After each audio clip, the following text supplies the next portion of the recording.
You know it's this. Take a perk and a talk of that shit. Money swallowing like sis. Did it perfect in the kid. Got a billion who sang on my head. Look up the better put on the road I just spent. I know we got $1 million. The devil that shit ain't not cheaper again. Hello and welcome back, fellow anime lovers, to MangaMuse. I am delighted to have you join us once again in the world of fanfiction and fantasy. This is the 5th part of What If Naruto Enters House of the Dragon. Special note, this fanfic is written and a masterpiece of NeonZangetsu on FANFICTIONnet. Do check and support the author too. Now smash the like, share and subscribe button for more. Also press the bell icon so that you never miss such great parts. Thanks for the introduction. Now let's dive into the world. They rounded the survivors up and stranded them on a small island. All in all, it was a barren spit of sand and rock, the smallest of the stepstones, neither large enough to consider defending, nor small enough to be ignored by sailors. The anchor, some had taken to calling it, for its shape rather resembled one. The tides were too unpredictable here and the caves little more than shallow divots in the rock. This particular isle wasn't even worthy of growing food or being used as shelter. Utterly unremarkable in every way, save but for one.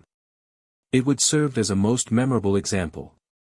The bulwark against future incursions. A warning, some might say.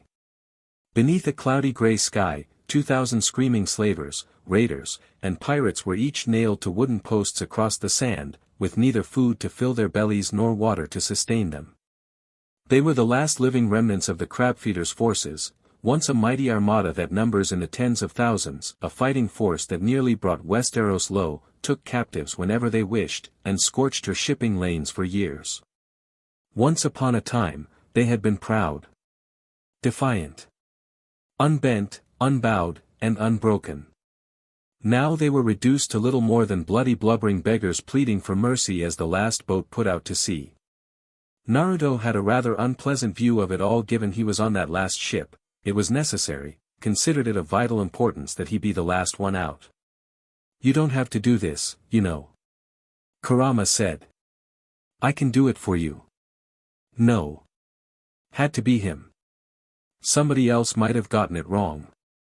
He laid an idle hand upon the hilt of his Valyrian steel sword, nestled comfortably in his belt. Despite plucking her from the crab-feeder's corpse, he still hadn't found a name for her just yet, and watched his victims wail as the deck rolled and swayed beneath his feet, the sound nearly masked beneath the rising ocean waves, their pitiful pleas for mercy falling upon deaf ears. No mercy for the wicked. Why should there be? They were vile and heartless creatures all, with not even a speck of goodness between them. Evil men deserved evil deaths. Even so, he knew some scholars would paint him a villain for what he was about to do. They could call him worse than Mager for even allowing such a thing. Rhaenyra had mentioned her ancestor in passing once, enough for him to make an apt comparison. So be it. Let them think him cruel or mad, some crazed dog who lived only to kill. He was neither of those things, because he was something much worse, he was rational. They couldn't afford to feed so many prisoners, nor should they, but neither could they simply give them back to the Triarchy. And so, to quote a wise being, ruthlessness is mercy upon ourselves. His borrowed vessel stopped a short ways away, leaving him in full view of the other ships, yet close enough to the isle to see the boiling, teeming masses within. He debated long and loudly with his Lord Corlys and Lady Rhaenys about their final fate. The sea snake wanted to leave them for the tides to take, allowing them to drown. Rhaenys offered to take their hands and send them back to Tyrosh and the Triarchy as a warning against further incursions. Tempting, but he didn't like the idea of sending so many survivors their way. Rhaenyra had suggested sicking Vhagar on them so that she might recover faster, and so they had 3 days and 500 men ago. Now the old dragon was sleepy and sated and resting upon a nearby island. She probably wouldn't wake for the rest of the day. Execution by dragon was effective, but with 2,000 pirates to spare, they simply didn't have the time to wait. Which brought him to this solution. In the end, he came up with something less creative and altogether more final. Torture had never been his strong suit, he had the stomach for it now, but he just wanted these pirates gone. They had the stepstones to settle, and not much time in which to do so. He didn't like the idea of leaving Viserys alone, even with shadow clones attending him and his, and there were other matters to attend to, not the least of which included Cannibal's cryptic statement. "I will not eat that poisoned slop in the pit."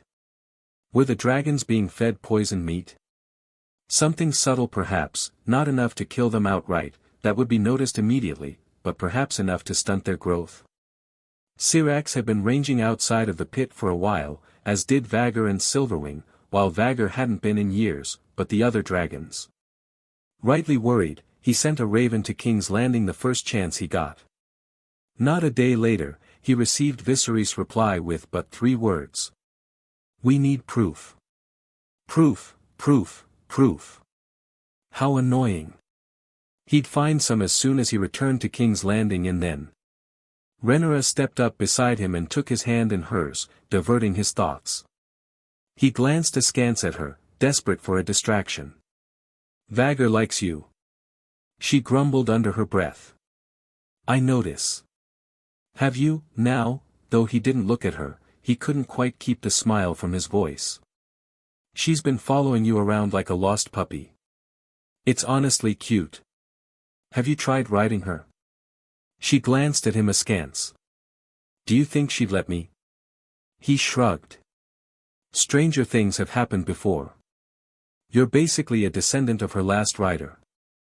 Didn't your grandfather ride her?" "And Visenya before him," Rhaenyra confirmed.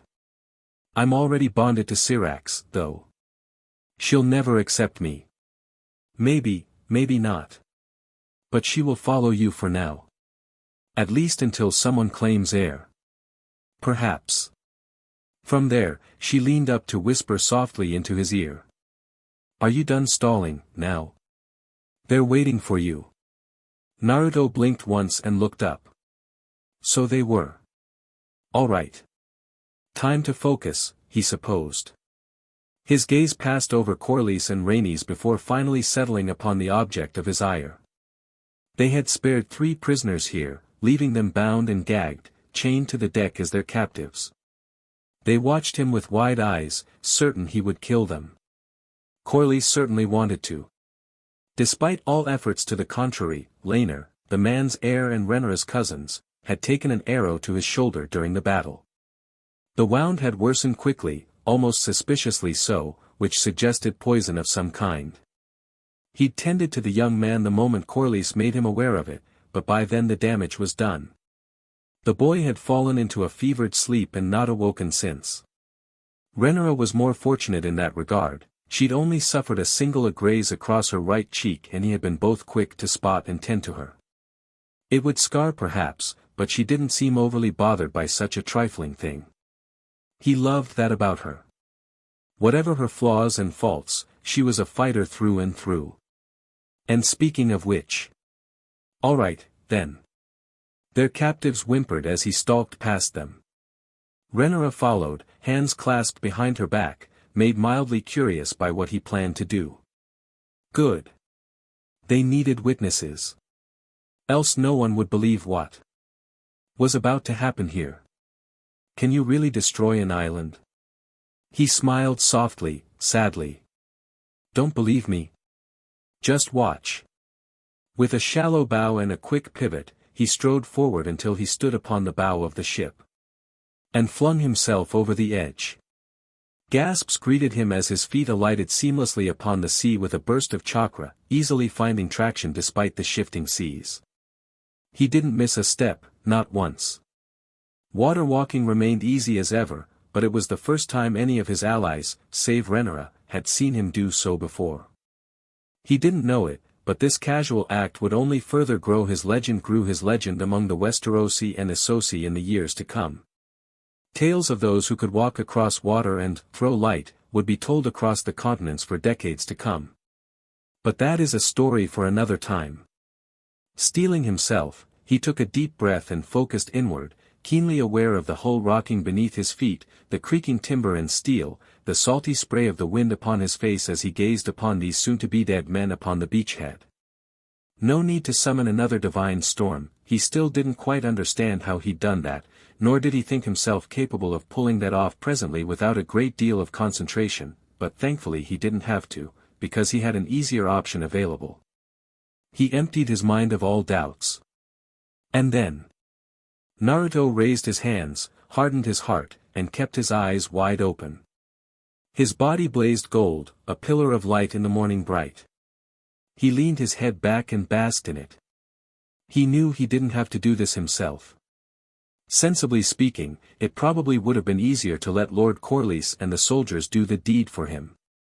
He would have been happy to enough. Sage knew the crab feeder had given him enough grief already. They could have just burned the lot of them from Dragonback. No, he who passes the sentence must swing the sword. Or in this case, fire the nuke. So he did just that. He heard the wind rise around him, felt it lift his hair and rattle the ocean beneath his feet. Someone gasped behind him. He never knew who, because Kurama chose that moment to manifest around him in all his great golden glory. No words were needed. Not between them. Maximum chakra, maximum destruction, maximum effort. His jaws yawned wide and the blast formed within. One shot. 2,000 deaths. Unleash. This one wasn't like the paltry shots he'd taken at the cliff side during battle, fired in heedless haste. This held the full might and height of his strength behind it. He had but to will it and it would be so. Day became night, became day, became night again as all he light rushed out of the world. By Jadama.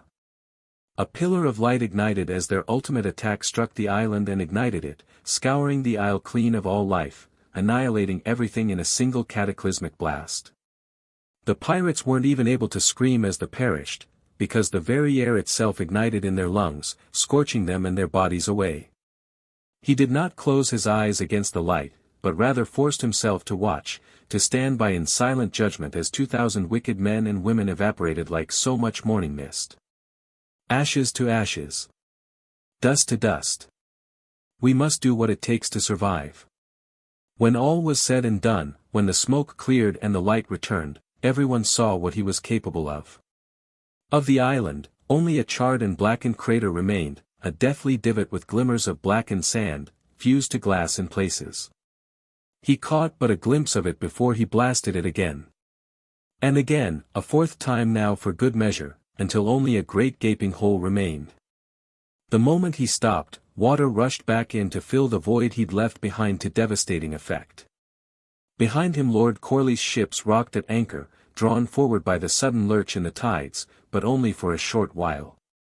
Their anchors held and soon enough, the narrow sea swallowed the island whole, drowning it beneath the waves, never to be seen again. There. Let them doubt his power now. His piece done, Naruto strode back to the ship at a lazy gait. Upon reaching the hull he hopped back inside and sauntered over to Renara, keenly aware of the attention now fixed firmly upon him. She leaned into him for a moment then stepped past him, moving to the 3 chained men on the deck, men who even now gawped at the gaping hole in the sea with mute horror. As he looked on, the princess laid a hand on their nearest shoulder, forcing them to look at her. Tell your people what happened here. The iron in her voice made the man quiver as she spoke. Tell them you live by the grace of Lord of the Stepstones. When the rest of your triarchy tries to come forward with notions of retribution or ideas about reclaiming these islands, remind them what happened today, when Foxfire split the narrow sea. The man nodded mutely. She looked to the others, but she needn't have. The poor corsairs bowed their heads and pressed their faces to the deck, unable to look at her. Not so Naruto.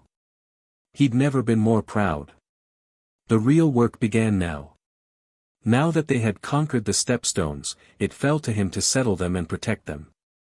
For that they would need food, housing, and of course, people. That would take time.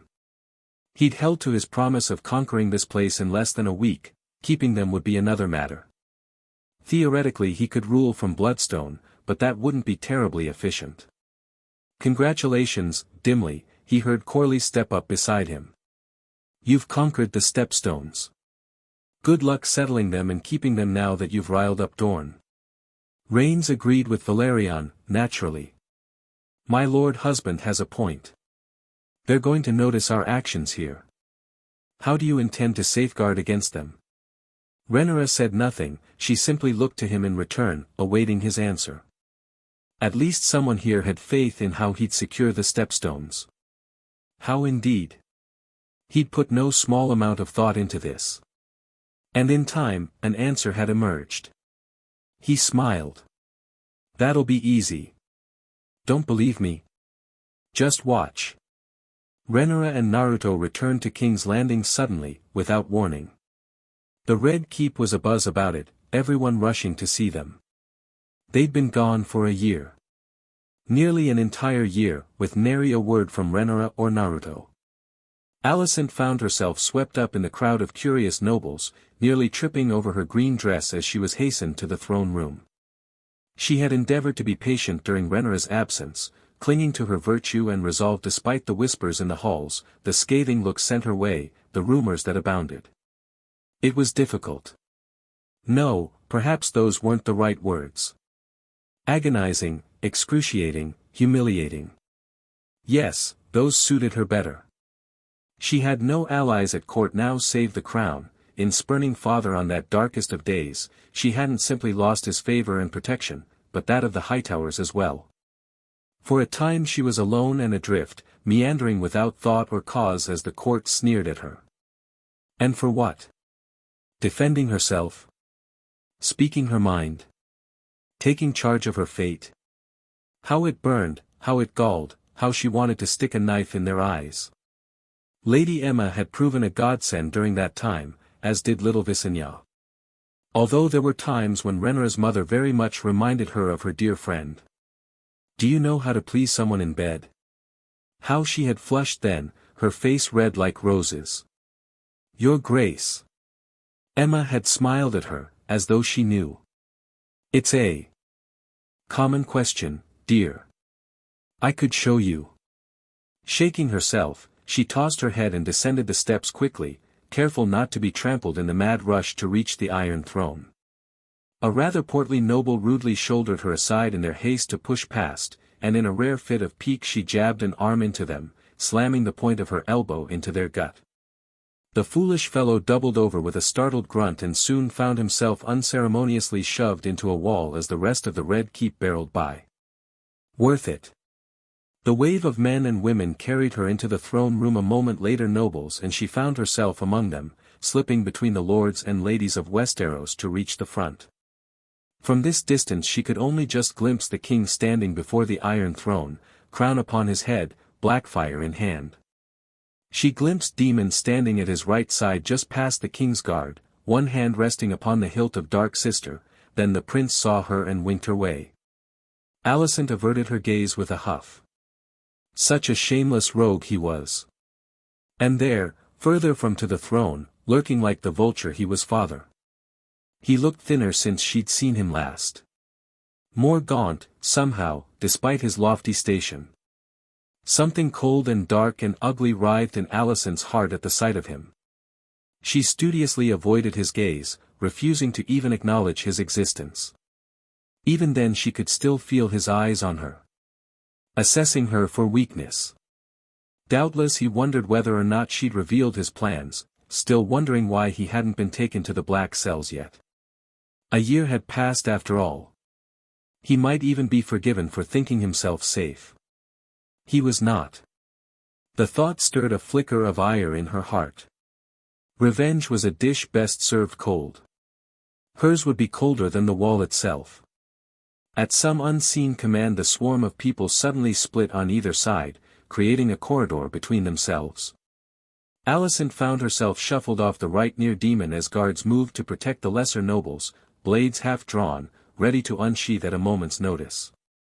She prayed that it was merely some form of theater on the crown's part. Surely Viserys wouldn't think his daughter a threat. Would he? She heard Renera and Naruto long before she saw them, if only because they made no effort to be subtle. Someone was stomping. Probably Naruto. He was seldom the sort for subtlety unless it suited him. Renera could be a proper sneaky girl when she wanted to be, but that once was a blunt instrument, smashing through any obstacle that dared impede him. They rounded the corner together and stepped into the room, side by side, hand in hand. Alicent stilled a gasp behind her hand at the sight, nor was she only one to do so. An uncertain, excited ripple passed through the crowd of nobles.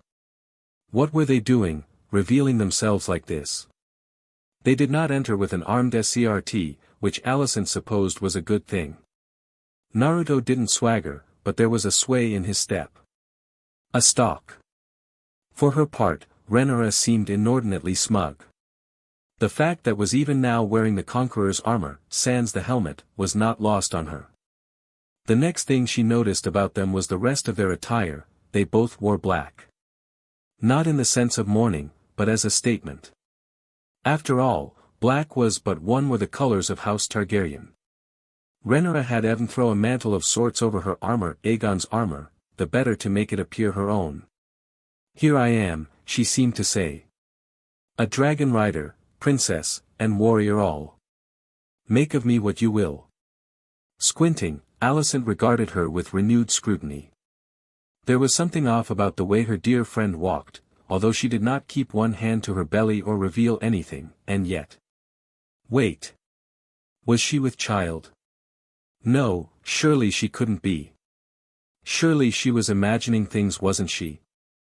Naruto himself favored a dark tunic with long black trousers complete with a boiled leather doublet and a black cape flung over her shoulder.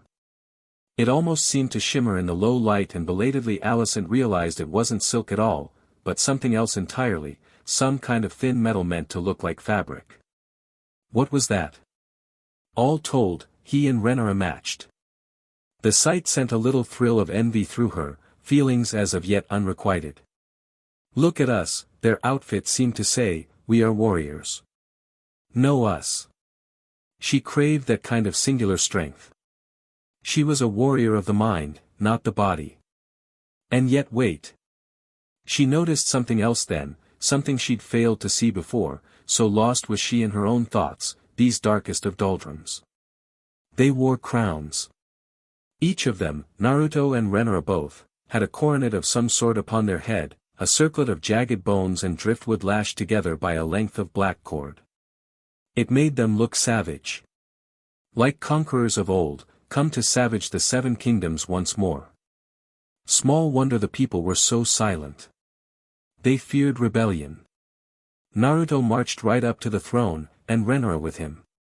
There was a new sword at his side she noticed, and a hammer in his hand. The latter of which he flipped over and offered to Viserys, haft first. The crab feeder is dead. Demon sauntered forward to claim the hammer. We'll add it to the chair. Viserys finally spoke at last. You wear a crowns, I see. Do you also call yourself king and queen? Renara preened.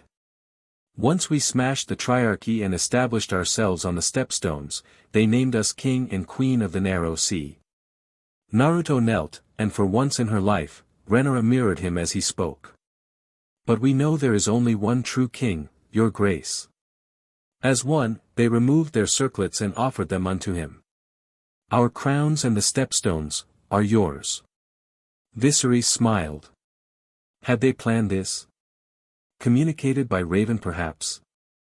Where is Lord Corlys? Renara shrugged. He sailed home to Driftmark to be with his son. Who holds the stepstones, daughter? We do. Naruto answered, still on bent knee, smug as can be.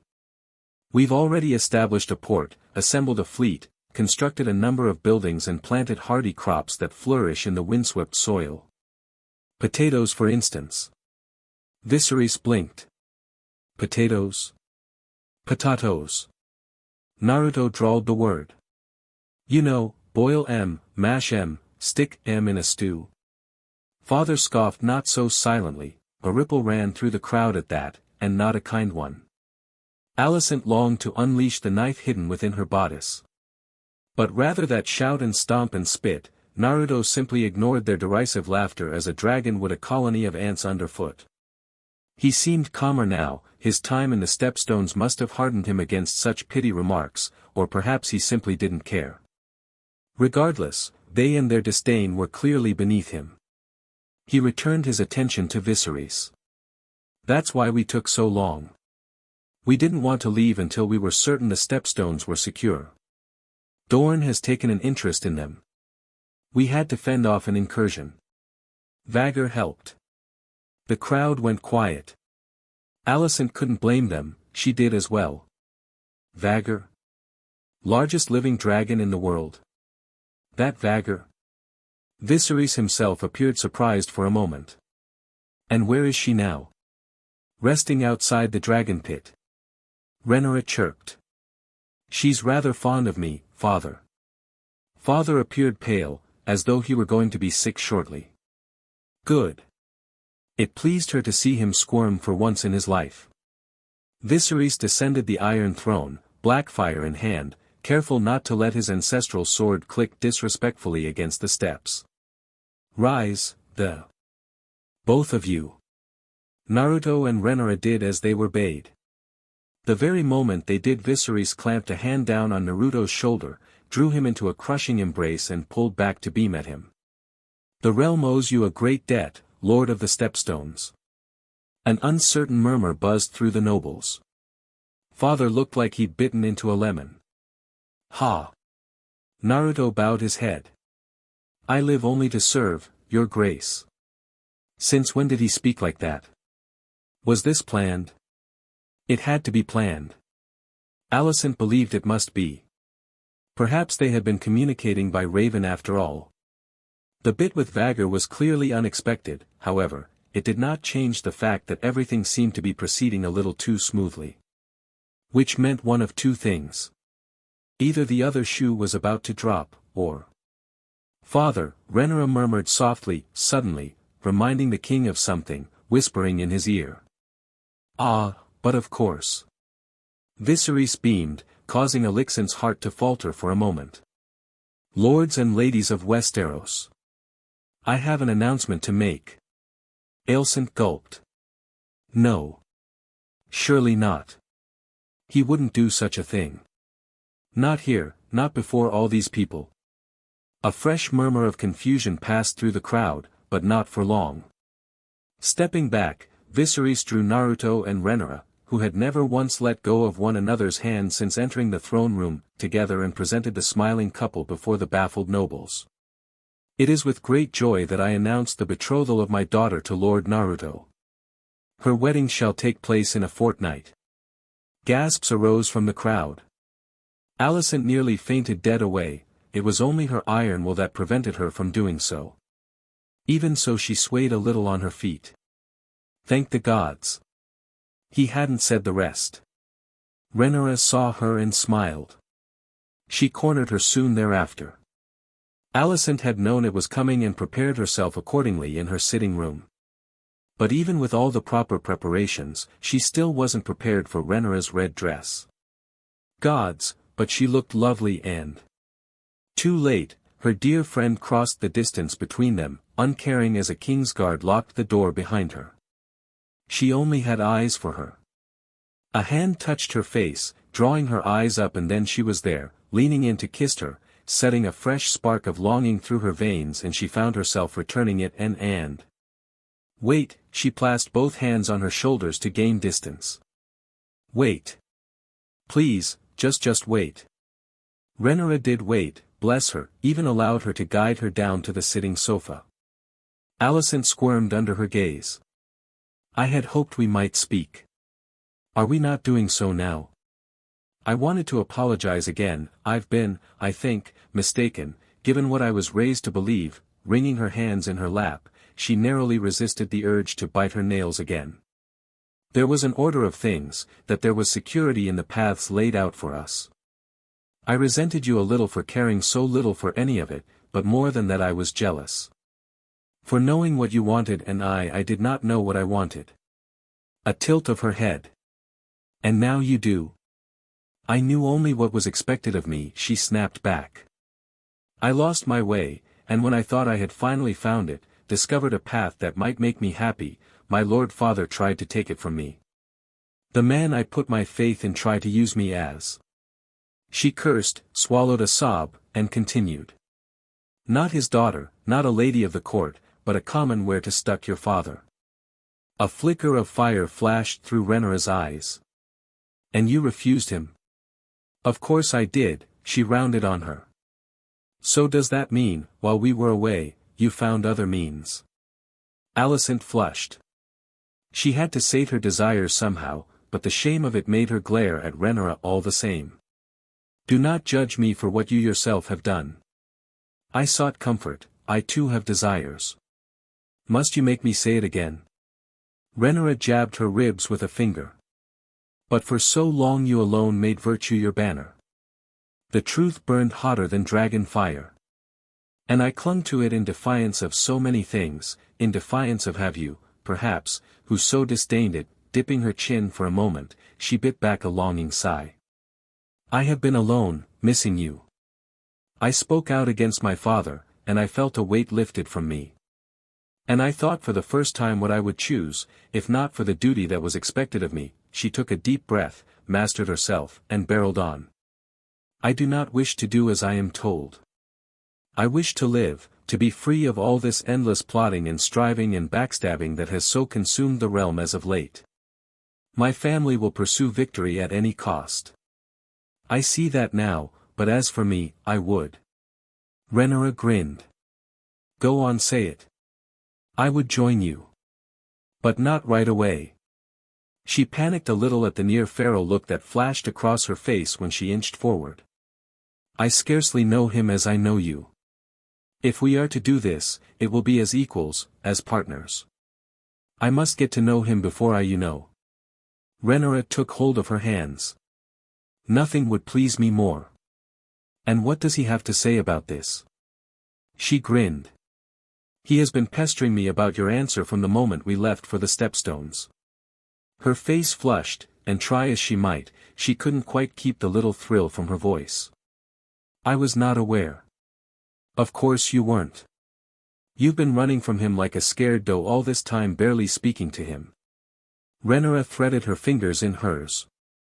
He is a most considerate soul. You would leave me alone with him? I would. She lifted her chin and for a moment, just a moment, she glimpsed the queen who might yet be. I won his heart, as he won mine. We are two halves of a greater whole, he and I, just as you are, as you and he could be if allowed yourself. Here at last, she wilted. I've never been with a man before. Nonsense. Renera clicked her tongue, admonishing her. Will you shrink from what you set out to do, or will you see it through and make your decision? She already had. History may paint me a villain, but... Alicent blew out a breath. I care not. Let them think what they must. I am at last myself with no ambition greater than to love who I please, to be beloved in return, and be free. Renera smiled softly. You are much changed. I have you to blame for that. She slapped her arm, drawing a giggle from her. Where is he then? I've not seen him since the two of you offered your crowns to your father. Renera's smile was sly. Oh, he's about. Alicent knew that tone. Renera. Someone coughed. A nearby curtain slid aside to reveal Naruto wearing a sheepish smile, her heart hitched in her chest at the sight. Had he been standing there the entire time? Impossible. She would have seen him, sensed him, noticed him at the very least, surely. Renera preened, proud as a dragon and thrice as eager. Shall we converse, then? Just the three of us? Naruto said beside her and laid a hand on hers. If that's all right with you. Alicent gulped and tried to fan her face with one hand. Gods, but it was hot in here. Talk about what?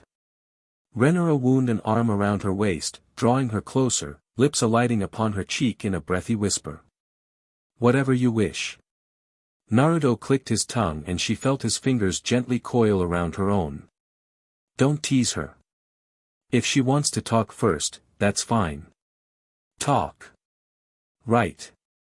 They could do a lot of talking. Her mind took that thought and ran away with it, ran to dark, depraved places. Renera remained relentless, one hand roving over stomach, then lower still. Just look, her face is redder than her hair. Naruto, for his part, remained true gentleman. Because you're embarrassing her. The princess merely hummed. She can tell me to stop at any time. Her questing fingers drifted lower, pressing into her dress. Lower, now, drawing a gasp from her lips. Tell me to stop, Alicent. She tried. She couldn't. She didn't want her to stop. Not now, not ever. It was too much STMLTN. Her body couldn't cope. She gave in.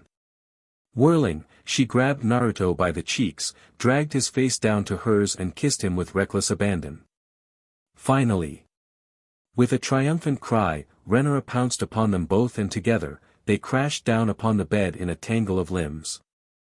Dimly she became aware of her dress being torn away in the chaos, of herself being pulled into Naruto's lap. Renara embraced her from behind, planting searing kisses upon her neck and this felt rather nice. From there, Alicent's night descended into a glorious carnal haze. It was, in a word, bliss. Morning dawned and with it, a delicious soreness. Renara was the first to awaken beneath the morning sunlight. She almost wished she hadn't stirred at all, if only because she wished to linger in last night's hazy dream a while longer, to dwell once more in that sordid tangle of dark longing and wicked whispers, of fleeting fingers and cruel caresses. At first she feared it had been just that, a dream, albeit a good one, but only that, some stray spectre evaporating with the morning mist. Rolling over, she was greeted by a soft sigh. A violet eye creaked open and her faith was rewarded. Oh yes, no dream was this. She found herself nestled between them both, Naruto on her right, Alicent on her left, their bodies burrowed beneath the blankets as they slept soundly. Each looked peaceful in sleep, thought she didn't fail to notice who was spooning her. Poor Alicent. She unbent enough to kiss her forehead and drew away before she could awaken. Her dear friend was going to be terribly embarrassed once she finally rose from her slumber, then again, she'd never been much of an early riser. Grinning, she took a moment to bask in the glory of it all. Sweet, sweet triumph, never had her heart felt so full as this. It was a good day. But she was hungry, and couldn't simply sit still. Nimbly squirming her way free from between her two loved ones, the princess sat up, donned a simple white shift for modesty's sake, and padded to a nearby table. A servant, no doubt a trustworthy one sent by mother, had left a tray of lemon cakes for the three of them. She devoured one now, taking a moment to observe the two people she cherished more than anything in the world. She was not disappointed. With her absence, Alicent sought warmth and almost immediately found it in the form of Naruto's chest. From there, she tucked herself against him as a wife might her husband. For his part, Naruto muttered something in his sleep and slung an arm around her bare shoulders. A contented noise was his reward as the Hightower heiress snuggled down into him, wholly at her ease. The small, sleepy smile on her face was perhaps the purest thing Renara had ever seen. Otto Hightower would have an aneurysm if he saw his daughter like this. He might even drop dead from the sheer shock of it all. The thought brought her a wicked burst of pleasure. With that in mind, Renara paused to peer at her slumbering companions a moment longer, smiling softly to herself as she munched on another cake, committing this moment to memory for all time.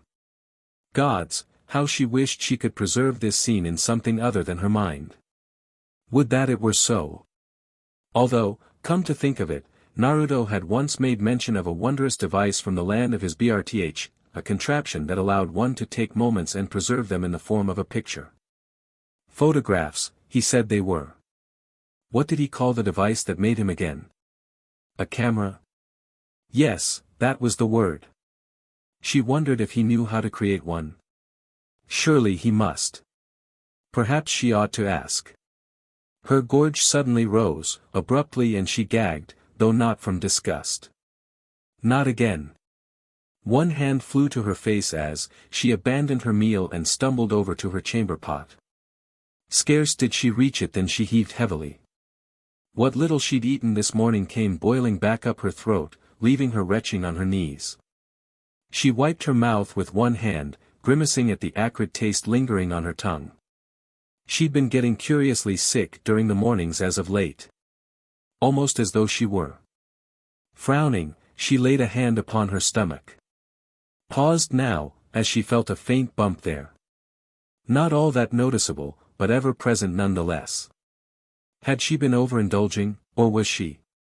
No, surely not. Surely. Her throat closed at the thought and her mind began to race, hammering in time with the frantic beating of her heart. She hadn't taken moon tea, she'd not seen the need in the stepstones. They'd been so wrapped up in things at the time that the thought never crossed her mind. But now. A child. Gods be good. She was going to be a mother. Air. She needed air. Right bloody now. Perhaps a walk was in order, yes, a good long walk. Yes, she would go to the heart tree in the gods' wood, clear her head, and return before anyone was the wiser.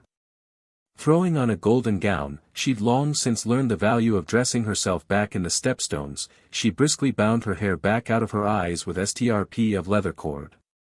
Deeming herself decent, she stalked to the door, swung it open wide, and poked her head out into the hallway beyond. A single Kingsguard stood watch at the door, as was their duty. She recognized this one. Sir Eric. I wish to go out. The man bowed without hesitation. Understood, Princess. Renera risked a quick glance over her shoulder. Alicent and Naruto remained sound asleep, all but dead to the world. Her heart twisted at the sight of them, and for the first time, she felt a rare flicker of unease. Eventually, she would tell them of her discovery. But not today. Because for the first time in a long while, she was afraid. Alicent didn't want her dream to end. For she was certain this must be one. From the moment she opened her eyes to find herself naked and abed with a certain blonde, she believed it must be so. What else could it be but a dream? Some mad delusion conjured by a mind that craved comfort. Yes, that's all this was. Nothing more, nothing less. To believe otherwise was a fallacy. Last night, and this morning, why, they must be a dream. And that was fine. She was safe in her dreams. No one could hurt her in her dreams. Because you see, this couldn't possibly be real. It simply wasn't possible. Life had never, ever been kind to her from the first, so why would it suddenly favor her now? She'd lost mother, then father, brother was a distant stranger at best. Renera and Naruto were away in the stepstones leaving her alone, and now she was clearly hallucinating in their absence. The notion that she would actually awaken to find herself safe and warm and happy in King's Landing was so foreign to her as to be anathema. Safe? King's Landing wasn't safe. Ha! It was the very opposite of safe. A nest of vipers and vultures, all grasping for the crown, trampling everyone else underfoot. So, yes, this must be a dream, because she was too terrified to believe otherwise. Had she gone mad? How quaint. She didn't particularly feel mad. But was that not itself a sign of madness? Such thoughts did not behoove her, and reluctantly, she took stock of her surroundings. Dream though this might be, she found herself aware of a great many things. Stranger still, Renera herself was nowhere to be found. Which was odd, because she thought she'd dream about her too. Last night she had been quite present, but now she was nowhere to be seen. There was only Naruto, his right arm draped protectively around her shoulder while he slept, one leg tangled between hers beneath the blankets. Her core ached and she knew without looking that she'd lain with him multiple times. She might well get with child if she wasn't careful. Father would probably tell her to take moon tea and have her rid herself of any possible complications. Bah! This was her dream. To the hells with what father thought. He had no power here, couldn't torment her in this place. Warmed by such a thought, Alicent laid back down against Naruto's chest, content to continue dreaming. If this was a dream she didn't have to fear consequences. So why not? Emboldened by her delusion, she pressed a chaste kiss to the blonde's chest, then his collarbone, followed by his throat, now his chin, and at long last his lips. She held them there for a long moment before she finally drew away at her leisure, delighting herself in the freedom of her dream as she never dared to do in public. Her hands draped across his arms and shoulders as she pressed her bosom into his chest and ground herself against him, delighting in the sensations he evoked in her. If this was a dream, then she didn't want to wake up any time soon. Perhaps it would be best if she never returned to reality at all. Thus, it came as something of a surprise when Naruto opened his eyes. It wasn't a sharp or sudden thing, he simply shifted against her, causing her to look up, and once she did she found the whiskered warrior staring down at her. For a moment Naruto looked quite surprised to see her, those bright baby blue eyes of his went wide, almost as though he were shocked to see her in his bed. But that didn't make sense. This was her dream, was it not? Why should he be surprised to see her? At length, recognition dawned in his gaze, followed by realization, and finally relief. Why relief? She wasn't worthy of him. That's right, a nasty little voice of doubt hissed in heart. You are unworthy. You'll wake up any moment now, cold and alone. Hey, her paramour rasped suddenly, hoarse voice cutting through her fears. Hello. She smiled timidly in return. This is a rather strange dream. Naruto tilted his head. Pretty sure this ain't a dream. A hysteric giggle fled from her lips. Is it not? He reached over to pinch her wrist. He could have done anything else, could have been mean about it, cruel even, gods knew he had every right to be, but he merely pinched her. That, and the brief burst of pain that followed, rattled her dream delusion theory more than anything else. Another pinch drew a yelp from her, causing her to recoil. Ow! For a moment she forgot her nakedness and slapped his chest, glaring at him. Why did you have to do that? Because, he withdrew his hand, you can't feel pain in a dream, right? Alicent's every thought shriveled and died. This is real. His head bobbed once. Yup. Then that means. Yup. You and I and Renara.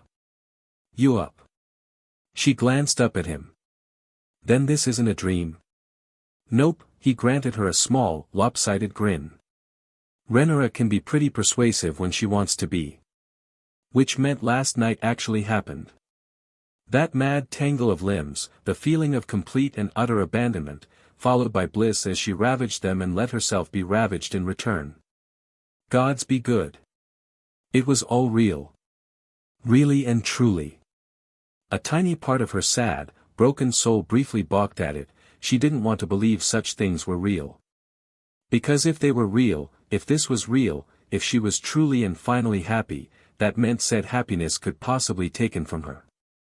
The idea terrified her, a little shiver of fear shook her shoulders at the very thought. Alicent groaned against it, burying her head into Naruto's chest. He must have sensed her doubt at where he lay, because offered her his arm. You could pinch me if it makes you feel better. Take him up on it.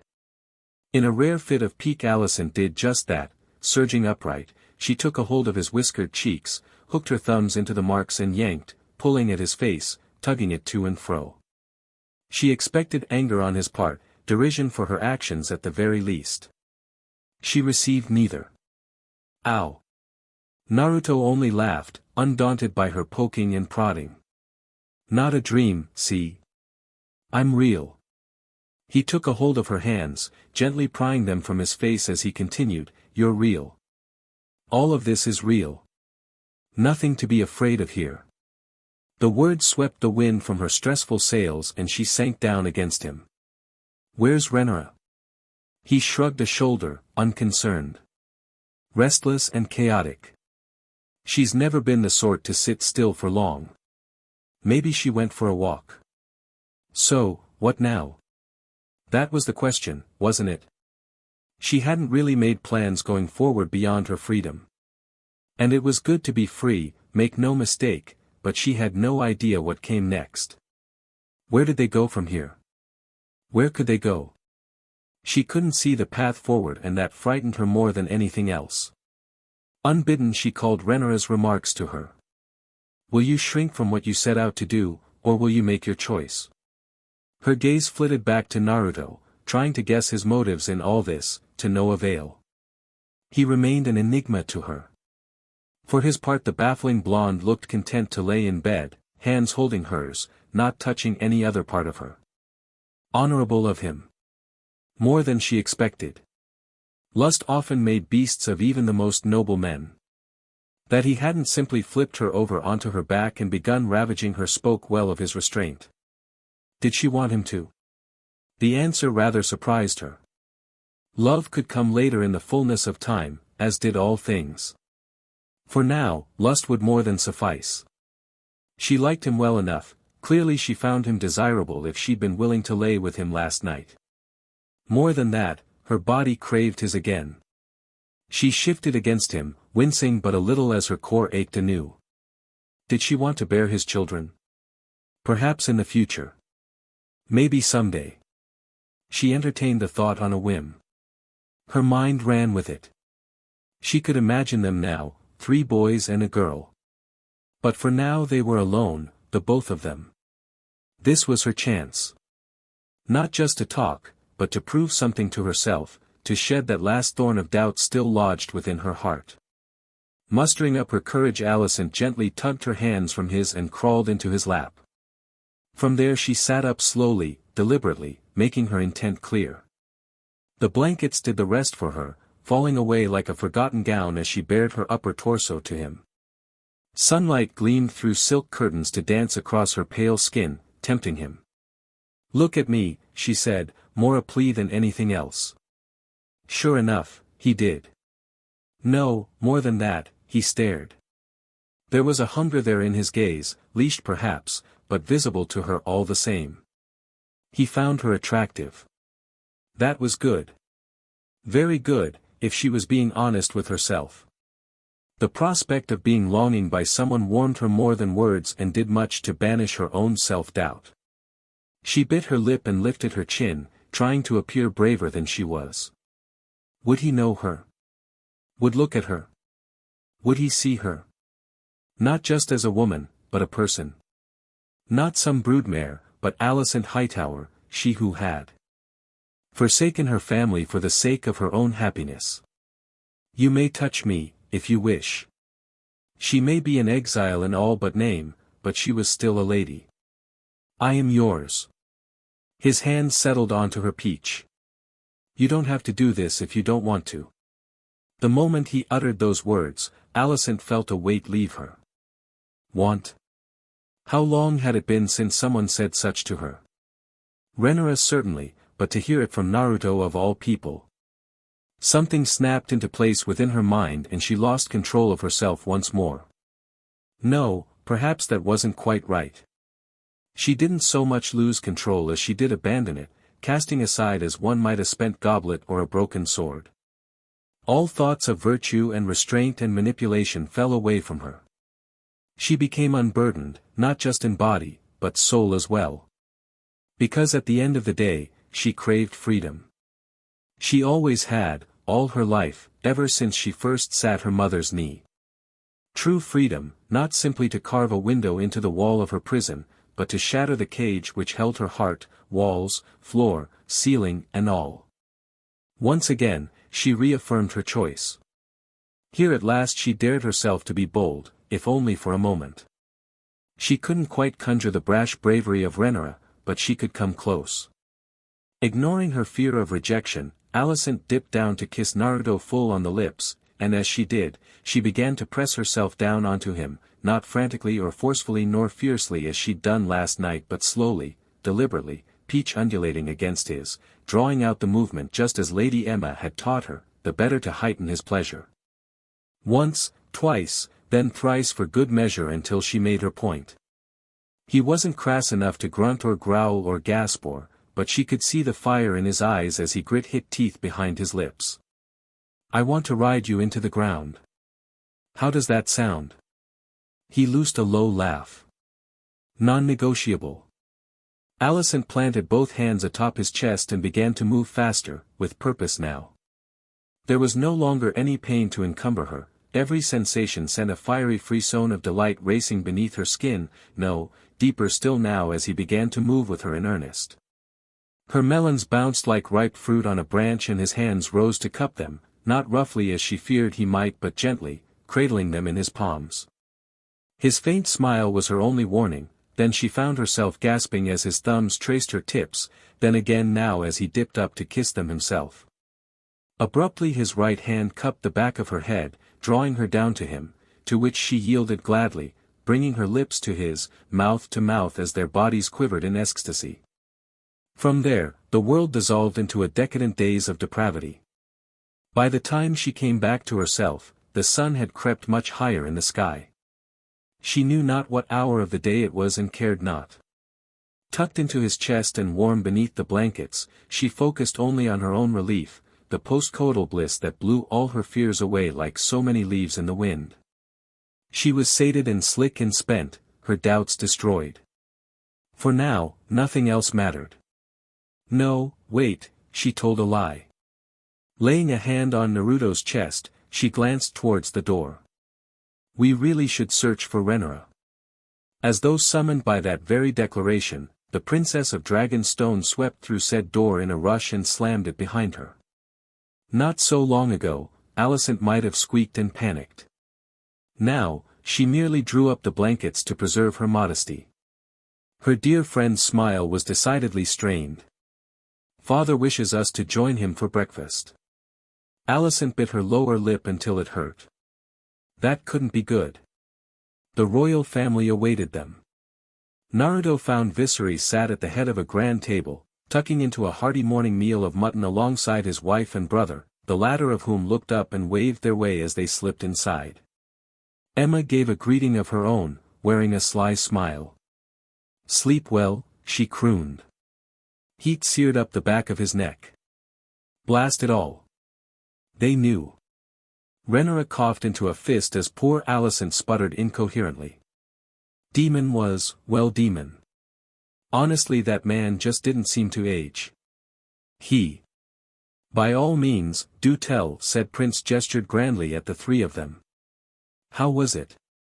He quirked a blonde brow at the rogue prince, refusing to rise to the bait so blatantly dangled before him. How was what? Your evening, of course, his smile said what his words could not. Don't keep us in suspense, now. Was it everything you hoped for? Alicent hadn't said a single proper word, but now her face went redder than her hair, to say nothing of Rhaenyra. She'd been strangely silent, skittish even, since he awoke this morning. He had the distinct feeling he was missing something there, but for the life of him he couldn't figure out what. Demon. VERYYYY heaved a sigh between mouthfuls of mutton. Must you provoke them? Yes, I must, his brother hummed happily. It is a need I cannot deny. The king shrugged helplessly as though to say, what can you do? Please, sit. Naruto claimed a seat in the middle, only for Rhaenyra to plunk down on his right near her mother while Alicent claimed his left. Demon waggled a pale brow her way and in turn drew a squeak from her, but thankfully said nothing more to that effect. Good. If he made one disparaging remark, he was gonna smack him in the mouth. But where was? A faint trill caught his attention as he closed the door behind them and belatedly, he noticed Baby Bell lurking at the foot of the table. Well, perhaps not a baby anymore. VOICEOVER's dragon had grown since he'd last seen him, once a tiny hatchling. He was about the size of a rather large cat now, perched near Emma's feet as he watched over his young charge, even now crawling around under the table with reckless abandon. Those eerily keen red eyes noticed his gaze and settled upon him for a long moment before he snorted and returned his attention to the toddler, who in turn seized upon his moment of inattention to grab his tail and yank. Naruto winced, half expecting an angry squawk from the young dragon or worse, a burst of flame he'd need to save her from. There was no need. To his credit the black dragonling only huffed once in mild annoyance, raised an ebony wing, used it drew his charge closer, and summarily tucked his charge against his side. Visenya responded as most toddlers would, of course, squealing happily and latching onto the rest of her partner to squeeze him for all she was worth. Almost immediately thereafter she buried her face into his dark scales to nuzzle them. Bell laid his horned head down, closed his eyes, and submitted to this indignity without complaint. Strange, that dragon seemed awfully used to her, downright tolerant even. Almost as if he were. Viserys coughed ever so politely, commanding his attention. "Good morrow, son." He flushed a little, embarrassed despite himself. "I'm not your son yet." The king remained undaunted. "You will be in 2 weeks' time." He had a point. Steeling himself, he lifted his chin. "About the dragons being poisoned. There's no need to rush," Viserys chided him with a raised hand. "It has been some time since we were all together in the same room. Let us speak of gladder tidings before we throw ourselves headlong into the fray." His gaze passed over Alicent ever so briefly. Was that a flicker of approval in his eyes just now, before settling upon Rhaenyra once more? "Syrax has grown larger still, I see." Rhaenyra found her voice at last. "She has, father. She's of a size with Carax's now." Demon hummed his approval and drummed his fingers against the table. "And what of Vhagar? She tolerates me. VERYYYY. Naruto coughed into a fist. "Follows you around like a lost puppy, more like. You should have seen her back in the stepstones. It was a Dora-ow." He grunted when Rhaenyra kicked him under the table, scowling as Demon barked a laugh. "It's the truth, though." Viserys tucked into the last of his meal with a bemused smile. "It is good to have her close regardless. As things stand, only Lena could hope to claim her at present." Demon scoffed and laid his chin to rest upon the knuckles of his right hand. "She's welcome to try. That hoary old lizard will eat her alive. Dreamfire nearly did." "Don't disparage the poor girl," Emma chided him. "She is of blood and fire, just as we are. Her egg didn't hatch, is it any longing she should wish for a dragon?" Alicent reached for his hand under the table. Naruto welcomed it and gave her fingers a quick squeeze. "It happened while you were away," Viserys explained when Rhaenyra made to ask. "She barely escaped with her life." The princess firmed her lips before she dared ask the question on all their minds. "Was she burned?" "No," her father admitted, "but she suffered quite the fright. I dare say she won't try again." "But you think she may with Vhagar? Would you not, in her shoes?" An awkward silence followed. "Let us speak of happier things." Emma broke it with a clap of her hands. "Bless her. Theirs was a raven from Driftmark this morning. Laenor has awoken from his fever. The maester believes he will live." Naruto released a breath he hadn't realized he'd been holding. "That's good." He chuckled a little despite himself. "How is he?" "Much changed," Demon remarked, seemingly amused for reasons he couldn't understand. "Lord Corlys claims his son is a changed man since his awakening. Ever since he left his bed, he's been spending much time with sea smoke." "Understandable. War did that to you. A near-death experience had a way of changing a man. Perhaps it had changed Laenor for the better. Perhaps not. His close brush with death might well make him a better dragon rider in the years to come. Who could say? It was no longer his concern. So long as he lived. How fares Bloodstone, then?" Viserys interjected suddenly. "It must have been terribly difficult getting crops to grow there." "It was." Rhaenyra glared at her hands, no doubt remember the dirt under her nails. Demon chuckled. "Got your hands dirty, did you?" She growled at him. Viserys leaned back in his chair. "By all means, tell us of your time there." Naruto perked up, warming to the subject for entirely different reasons, and soon launched into a wild tale of his own. It took some trial and error, but with his myriad chakra natures and the proper seeds, he was eventually able to cotton onto what worked and what didn't. In time, he stumbled upon a surefire method to create a nutrient-rich soil that allowed all sorts of things to grow. Carrots, peas, corn, but mostly potatoes. Way too many potatoes. And if said experiments left him and Renara flinging mud at one another on occasion, well, he had some very fond memories of muddy sec on the beach. Good times, but he wasn't gonna tell Viserys about those. If the Isle of Dragonstone had been their safe haven, then the Stepstones represented stepping out of that comfort zone and learning just who they truly were. It had proven something of a learning experience for them both. He wasn't used to being in charge of, well, anything, really. Renara was, however, both good at giving orders and administration given her time fighting in the Isles. She taught him what he needed to learn, and in return, he taught her the more common things she didn't know. Food meant livestock, and livestock translated to shepherds, which meant people, and people needed a place to live. By contrast, buildings hadn't been all that hard to make, the Stepstones had plenty of rock to go round, so he'd mind that, and builders came aplenty from King's Landing, then masons and craftsmen once it became clear he had ample coin with which to pay those who worked under him. Shadow clones could work well through the night, given enough chakra and instruction, so they too were put to the task. In only a few months, they had a series of sturdy constructs made, enough to house a growing population. Result? In addition to raising crops, he'd learned a few things about construction. It would serve him well in the years to come. He'd taken to introducing concepts from his world as well, not all of which stuck, but those that did proved memorable. Ramen seemed to be a lost cause for now, but soccer, for instance, was easy enough to recreate in Westeros. Take a line in the sand, a goalpost, a ball, and you had hours of fun. Men and women and children alike, builders and mercenaries and sailors all, took to it like fish to water. Other sports soon caught on.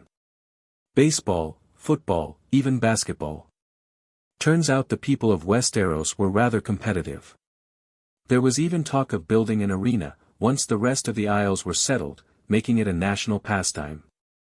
A port was even easier to construct, they already had a fleet at their disposal thanks to the Triarchy's ill-fated venture, and many ships were repurposed for that very, well purpose. An ill-fated cursory incursion by a few Dornish ships saw their ranks swell yet further. A call went out for sailors of every stripe, and enough answered to make the business profitable. There was some vetting involved, of course, and the less than trustworthy sort soon vanished beneath the waves of the Stepstones. Once said fleet was vetted and armed, then came the next step. They in turn imposed a tax on all vessels passing by in return for protection from pirates, slavers, and the like. Those few fools who tried their luck and struck those under said protection as it were, found themselves sunk by Vagor and Kurama.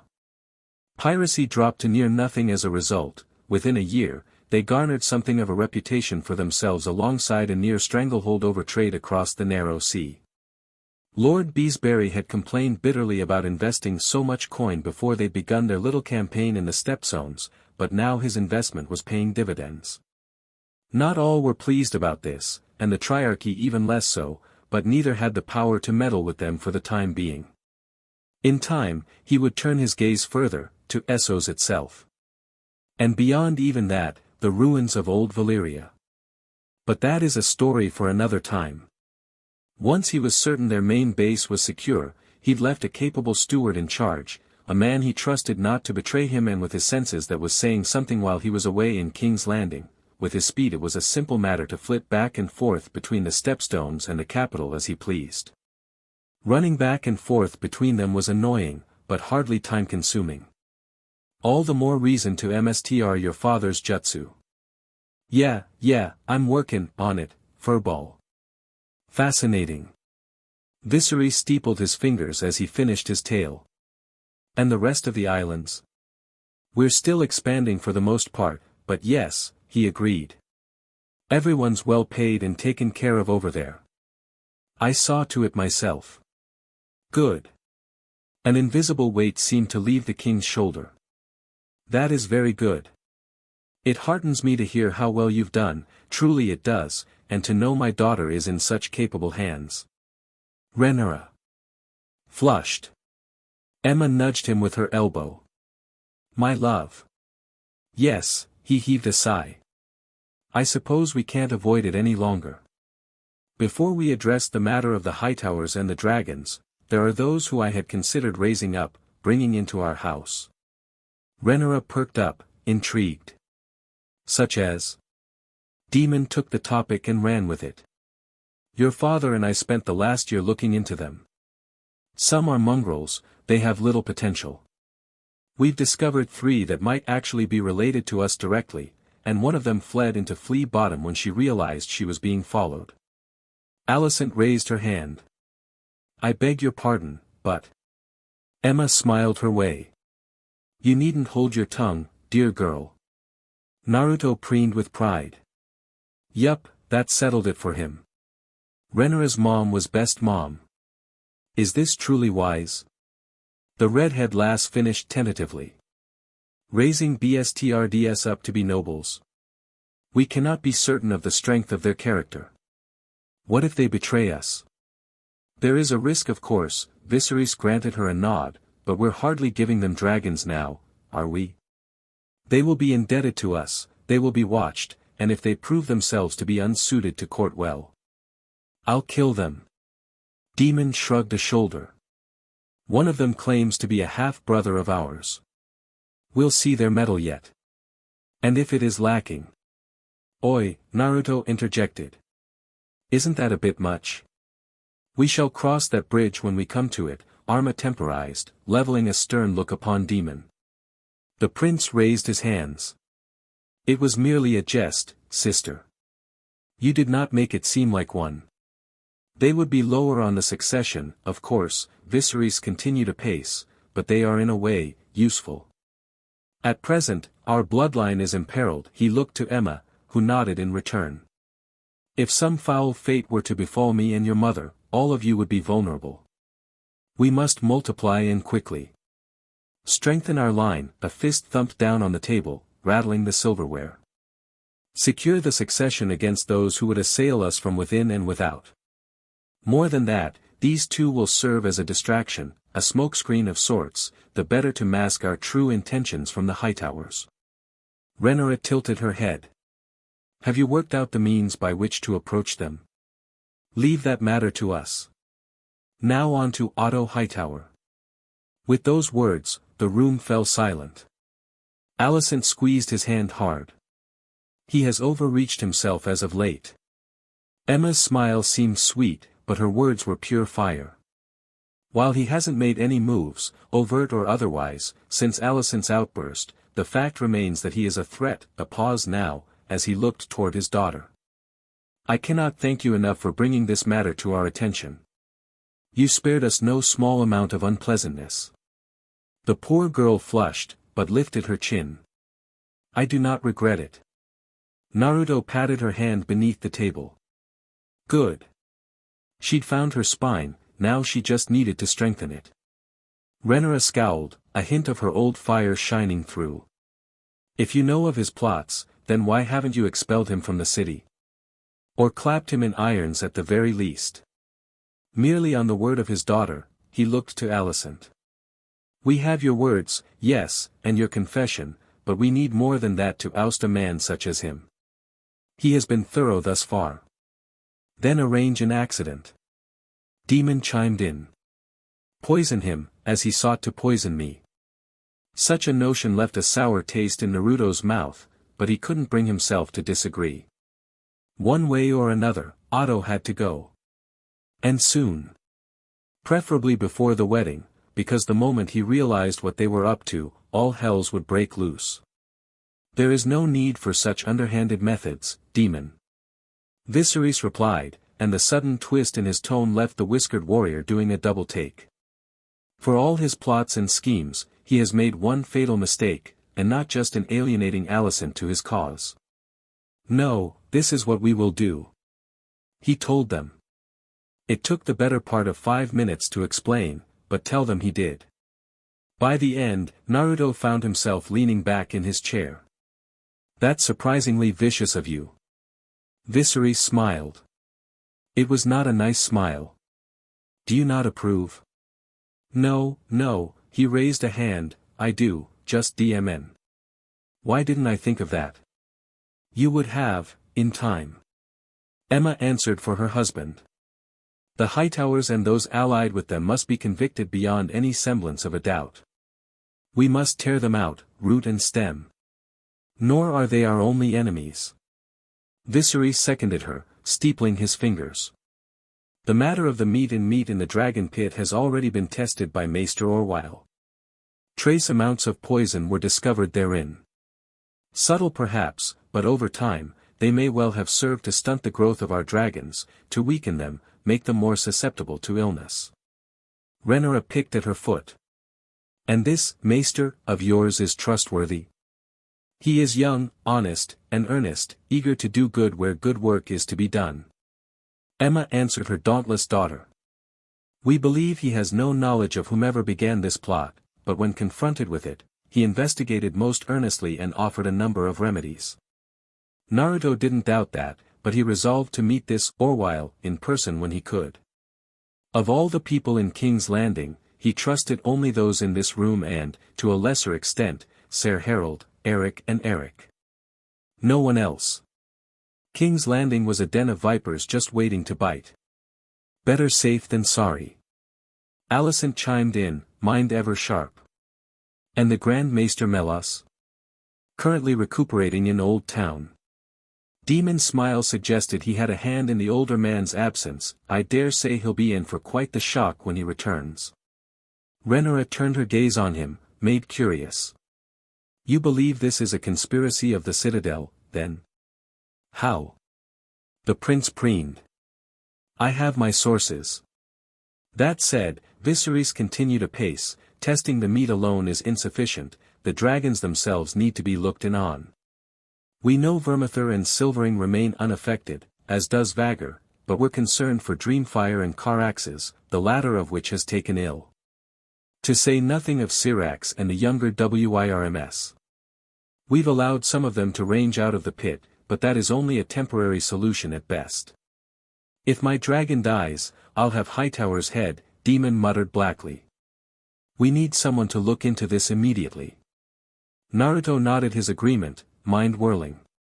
Definitely. All eyes turned his way. Ah. So that was their game. He blew out an exasperated, slightly bemused breath. You want me to enter the dragon pit myself, don't you? Viserys granted him a careworn smile. Not all of us are so loved by dragons. Rhaenyra gripped his hand in hers. I'll go with you.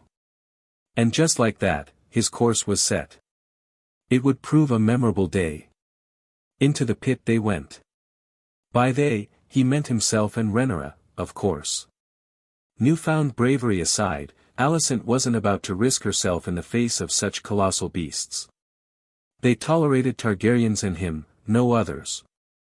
Any intrusion on her part here would likely be met with unpleasantness.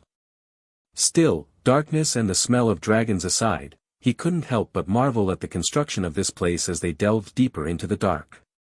Torch in hand, he threaded his way through the pit, with Rhaenyra only a step behind. Still, her presence did little to ease his anxiety. She hadn't been quite right today, and a very small part of him wondered if he was to blame for that. Risking a glance back at her, he found nothing in her face to give any anxiety away. He still sensed it within her, all the same, lurking like a dagger in the dark. Something was troubling her. But what? He knew not. And so he turned his attention to the dragon pit instead. Maegor may have been a monster in many aspects, but he'd had a rare few good ideas, and the dragon pit, for the most part, was one of them. He'd built it into the hill during the old days, and while it was a marvel of engineering for that time period, he'd neglected to maintain and expand it as the beasts grew larger. Perhaps they ought to now it, the better for the dragons to grow. Or construct a new one next to the city altogether. Food for thought.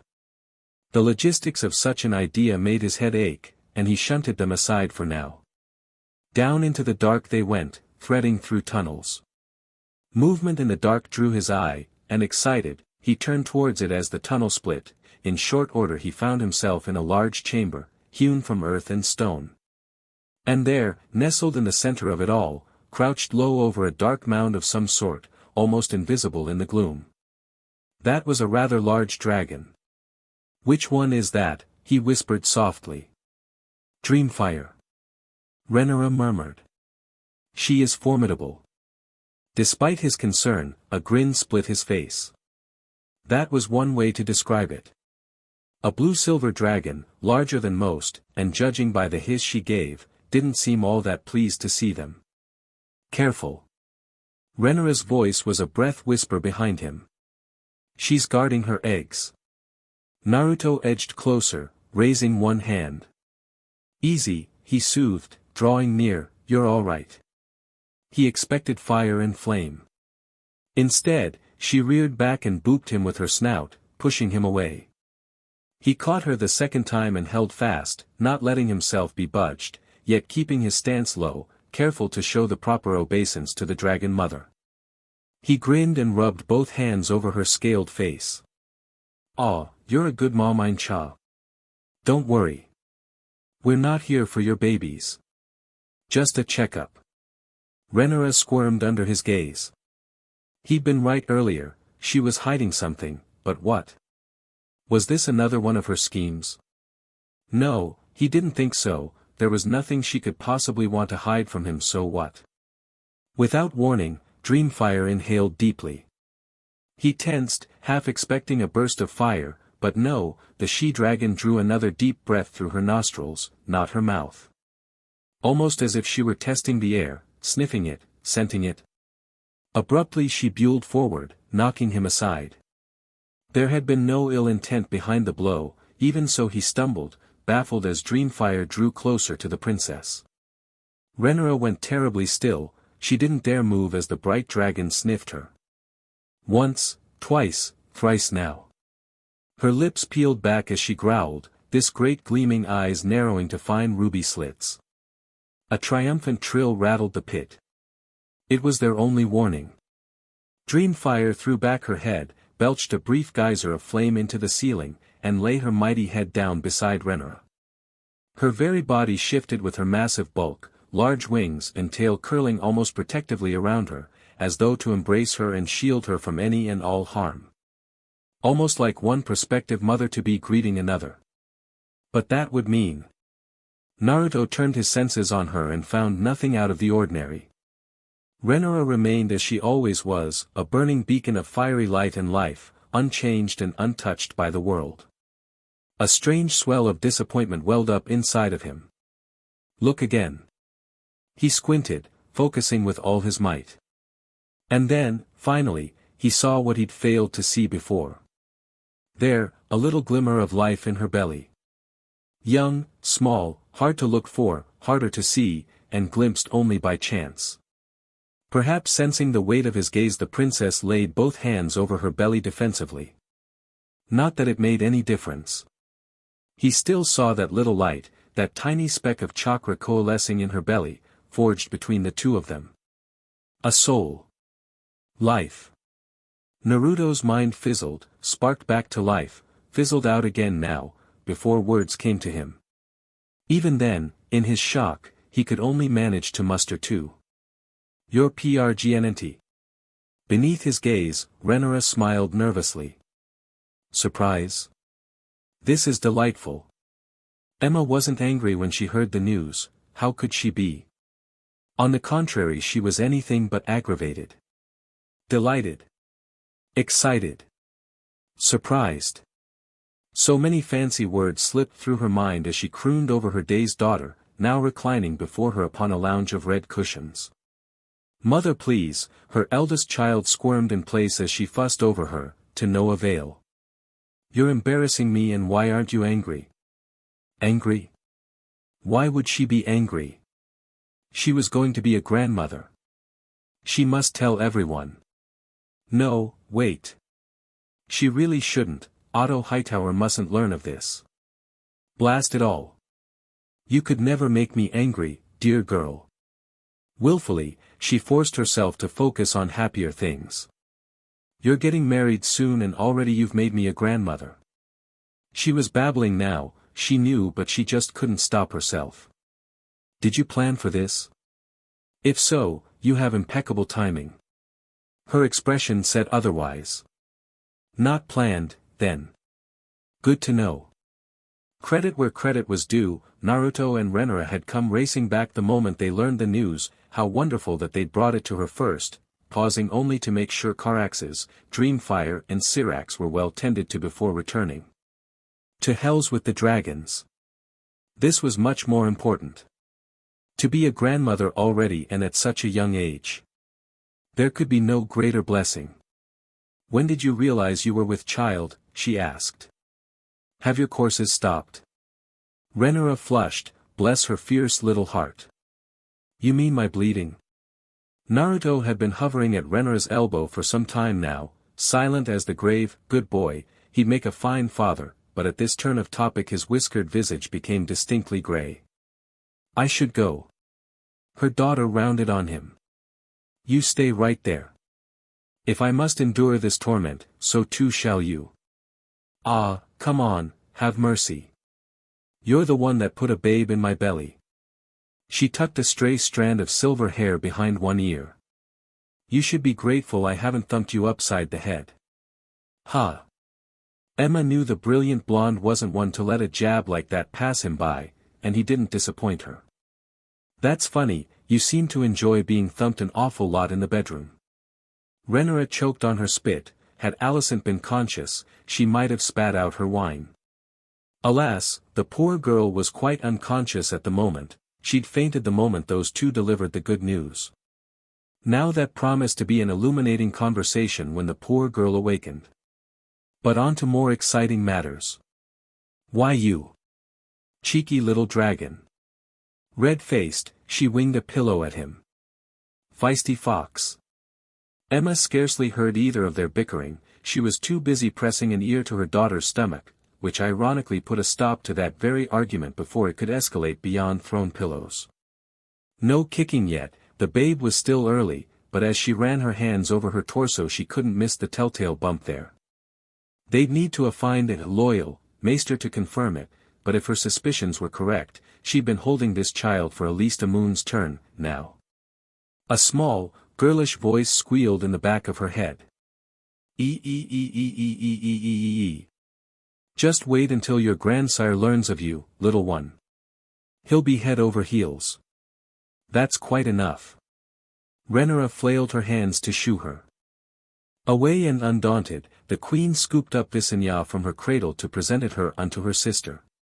Say hello to your nephew, dear girl. Renara lifted her chin just so, slightly indignant. Or her niece. Yours will be a boy, she crooned indulgently. I have a feeling. Have you thought of names? Naruto laughed into a fist. Renara turned a baleful glare upon him and said, laugh dissolved into a cough. We did, but... Her daughter tossed her head imperiously.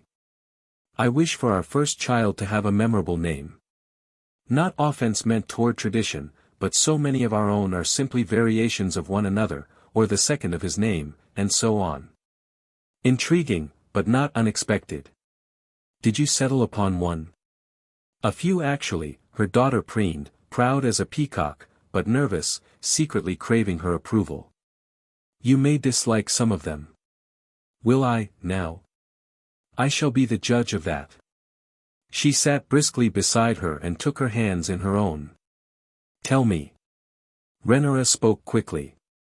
For the firstborn, we were debating Jacqueries or Tywin. Emma considered the latter for a moment. Tywin Targaryen. A good name. A strong name. A legendary name. Unconventional to be sure and certain to kick up a fuss amongst the Lannisters, but honestly, screw the Lannisters. Ruthless debt-mongering BSTRDS. It was their own bloody fault for not naming someone sooner. And if a girl comes along, we wish to name her Helena. Your father will be delighted.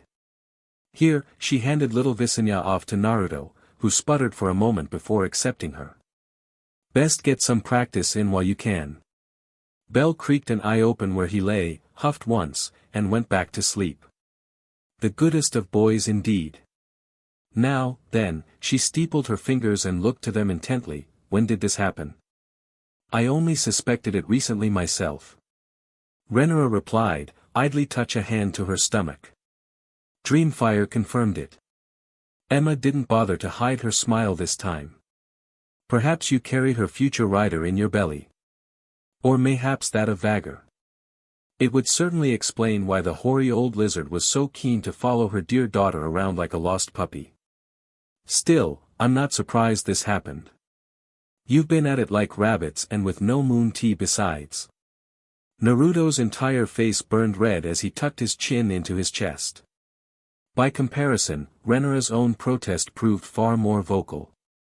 Mother.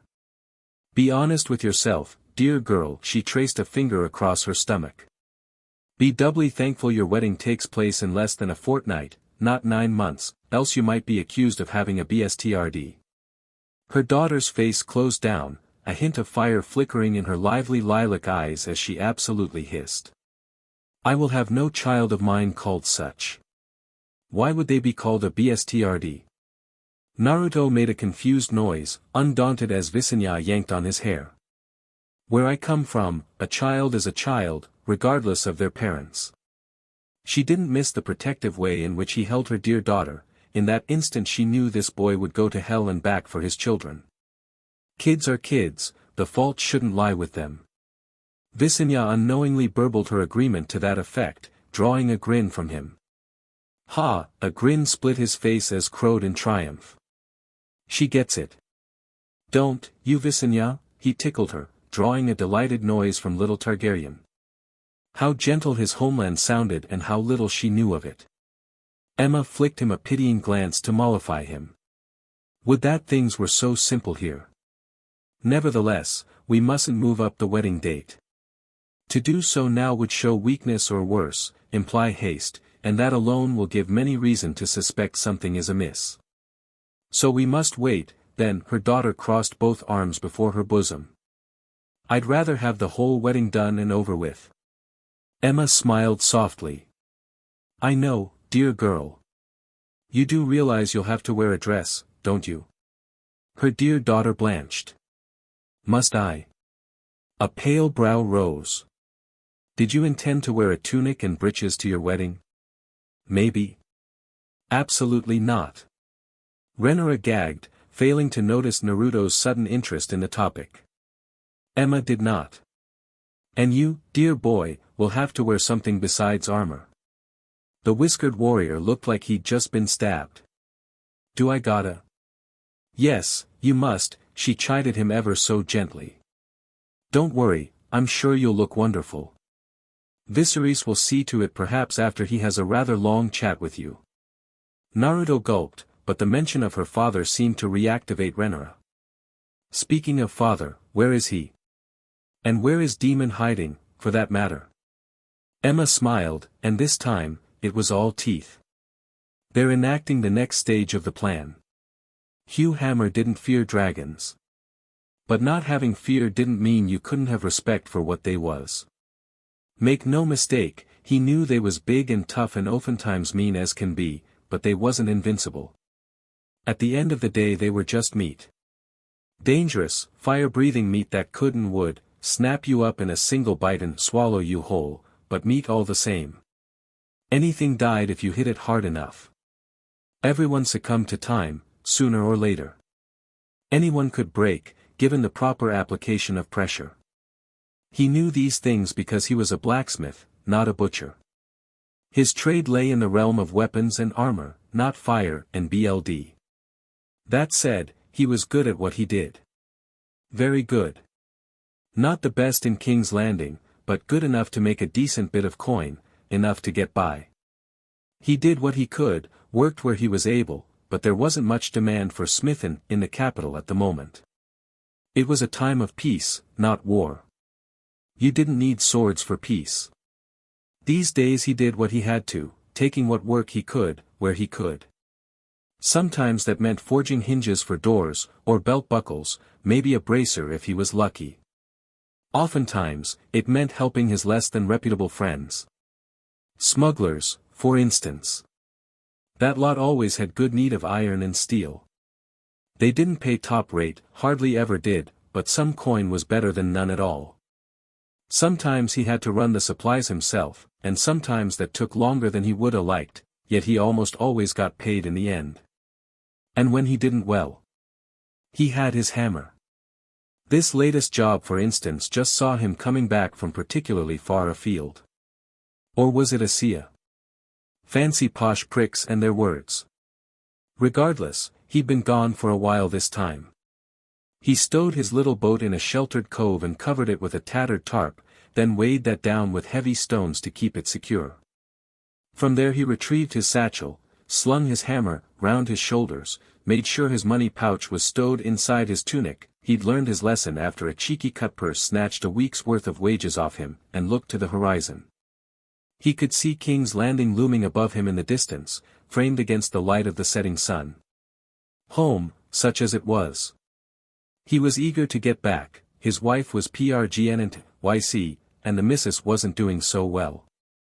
Good reason for that, and he knew it was his fault. Money was scarce, which meant food was scarcer still. Ergo, they needed more coin, which meant more work. Round and round it went, like a dragon chasing its own tail. It burned, knowing that his efforts weren't enough. Knowing that no matter how hard he tried, safety and security were just out of their reach. This couldn't be all there was in life. He was meant for more than this. He had to be. He just knew it. He'd left Mum long ago to make a living. With his own 2 hands, and by the gods, he would do so or die trying, but at this rate it seemed he'd be dealing with the latter rather than the former. Maybe it was time to give up on the smuggling business and rededicate himself to his craft. Surely he could make something that would fetch a higher price than this. Or maybe take his missus to Tumbleton. She had family there, though it galled him to be indebted to them. No, that wouldn't work. She was too far along, and he didn't dare put her at risk. Anything was better than this miserable existence. Wiping a bead of sweat from his brow, he began the long walk back up to the capital. It would be good to see her again, to spend whatever time they had left together. A dragon's roar split the air, and Hugh froze, rooted where he stood. Aghast, he followed the sound and looked up just in time to see a massive shadow swoop low over the beachhead. It was a massive beast, easily the largest he'd ever seen in all his life. And it saw him. Shading his face with one hand, he squinted up at the behemoth, unable to move. Dragons wasn't gods, he knew, they were just meat, but they were mighty indeed. And all he had was his hammer. Imagine his surprise then, when the beast swooped low and landed before him. There was nowhere to run. By the time he thought to, it was already too late and the dragon was upon him. It was immense, its wings blotted out the sun, its shadow seemed to swallow the very world. It had terrifying scales, weathered by years of combat, harder than rock. A strange feeling beat within his chest as he craned his neck back to look up at it. Dragons weren't gods. Hugh knew that. But it was awful hard to argue when one got up in your face. Much to his chagrin, the bronze beast lumbered forward with frightful speed, moved its head forward, and screamed at him. Hugh stood stock still, squinting, beard bristling, hair blasted as the dragon's fetid breath assaulted his visage. He glimpsed the fire swelling within in his throat, and saw his death in those flames. Was this the end? Would he die here on the beach, unremarked, alone? Who would take care of his wife? Their child without him she would. His temper stirred deep within, raging against the inevitable. Something snapped. He saw red. No. Not like this. He wouldn't go out like this. He absolutely refused to die with a whimper on his lips. Snarling, he tore the hammer from his shoulder. Brandished it in the face of the bronze fury and roared with all his might. Come on. The dragon reared back abruptly, surprised. Paused, now. Considered him anew. Silence reigned. Until it didn't. Interesting. He acknowledges you. Belatedly, Hugh glimpsed the speck of a rider sat atop its back then, he was unable to see them, silhouetted as they were against the setting sun. A rich regal voice spoke to him from the unseen figure. "Hugh Hammer." "I." He held tight to his hammer. "Who's asking?" Someone dismounted from the dragon. His eyes bulged. That was the Bloody King. Crown upon his head, dressed in dark leathers, sword at his side and all. Looked like he knew how to use the latter, too. Self-preservation quenched his rage and he slammed down to a knee. "Your Grace." Viserys gestured with one hand. "Rise." Hugh did, still clutching his hammer, almost daring to hope. "How can I be of service?" A pause followed. "I understand you have a wife. Bloody spies in this bloody cesspit of a city." Still, he didn't dare lie. "I do, Lord." "And she is with child, correct?" "She is, Lord." "My lord," the king leaned forward gravely to correct him. "You'll need to work on that." "My lord." Hugh amended, bowing his head. "I'm afraid I don't understand. Why are you here?" The king smiled.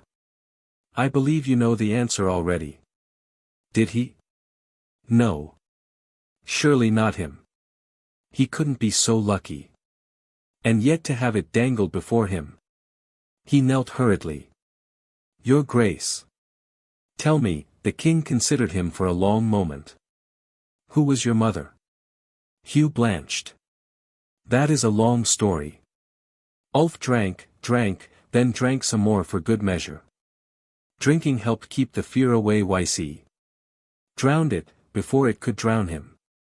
But there wasn't enough wine in all the world to save him, not really, not from himself. He knew what was happening. Dragons flying about, all these royal mucktimucks scouring flea bottom from top to well bottom. They was lookin' for Targaryens. BSTRDS. Ergo, him. Mom had always told him. He'd never believed her, not really, not deep down. He wasn't afraid, ha. He told a lie. He'd soiled his trousers long ago. If they came for him they'd fight him right here, sitting in his chair, drink in hand. Maybe if he was soused enough he wouldn't feel the blade. As though summoned by that very thought, something jabbed him in the back. "You're a difficult man to find." A low chuckle sent shivers shooting down his spine. "And who are you?" Blast. And he wasn't even proper drunk yet. Ulf didn't dare turn around, he dropped his drink and raised his hands in the air. "Nobody at all. Lie to me again, and I'll cut out your tongue." Whomever was behind him scoffed and jabbed cold steel into his back. "Move, BSTRD. We have places to be. Gods be good." It sounded like the Bloody Prince. Ulf raised his hand higher, gulping but a little as he found himself frog-marched out the tavern. All right, I'm walking." What did the bloody royals want with a down-on-his-luck BSTRD, anyway? Not to kill him, surely. They would have done that by now, otherwise. Sent a message proper and all. That they hadn't worried him to no end. Which begged the question then. Why was he still alive? And where were they taking him? The arrival of Hugh and Ulf was met with no fanfare. No applause, no feasting, no revels. Nothing at all. Indeed, Naruto didn't truly realize the Targaryen BSTRDS were present in the Red Keep at first. Granted, he'd known Demon and the king had gone to collect them, but he hadn't expected to encounter them just yet. Thus, when the king summoned him from the training yard to his chambers directly, even then he assumed it was for more wedding preparations or some such. More fittings, more words of advice, that sort of thing, all to prepare him for what was to come. Besides, his mind was decidedly elsewhere at the moment. Even now he was still reeling from it all as he stumbled through the halls. Marriage. PRGNNCY. Family. By the sage, he was gonna be a father. Mom and Dad would be so proud. It still didn't feel real, not here, not now, not yet. Sure, He'd always wanted to get married and start a family, but that had been in his world. He understood his world. He liked his world. The elemental nations weren't the best place to live, sure, but at least they made sense. Back home, if someone like Otto Hightower ticked him off, he'd just punch him, you know. Fight him, befriend him, let bygones be bygones, that sort of thing. And if that failed, well, there was always the OL Bijadama to send someone packing if they were truly irredeemable. Folks respected strength. Westeros was an entirely different beast. He'd learned that long ago, but only now was he truly beginning to understand it. You couldn't go and slug someone here, because apparently that sort of thing was frowned upon. Everywhere he looked there were schemes within schemes, backstabbing, backbiting and betrayal in this seemingly endless Game of Thrones. Honestly, the spiky chair didn't look all that comfortable. He couldn't fathom why everyone wanted to plant their keister on it. More power to them, he supposed. A few years ago, if someone had told him he'd be marrying a princess, he would have laughed his head off. Him? Royalty? No thanks. He liked Rhaenyra because was blunt and clever, defiant and energetic. They were just good friends, right? Yup. Definitely. Then, later, when his feelings on the matter matured and he gradually found himself attracted to Rhaenyra, he hadn't dared to dream she would ever reciprocate those feelings. Who could possibly love him? She was a Targaryen princess who might become queen, and him? He was restless and chaotic, unable to sit still, oftentimes dense as a brick through no fault but his own, wholly unable to understand Westerosi politics. Call him thick, call him a meathead, but there it was. Romance was a sore subject for him. The one time he thought he'd loved someone, he'd gone and loused it up, misread the signals, and made an arse of himself. Sakura had always loved Sasuke and he'd been blind to that for a good long while before realizing the truth. And he was okay with that. Really, he was. It was an old scar, one that had mostly healed. So he'd held back. Kept Rhaenyra at a distance, refusing to make a mistake. And it worked for a while until it didn't. When that night on Dragonstone came, it felt like forever ago now, he thought himself lucky beyond measure.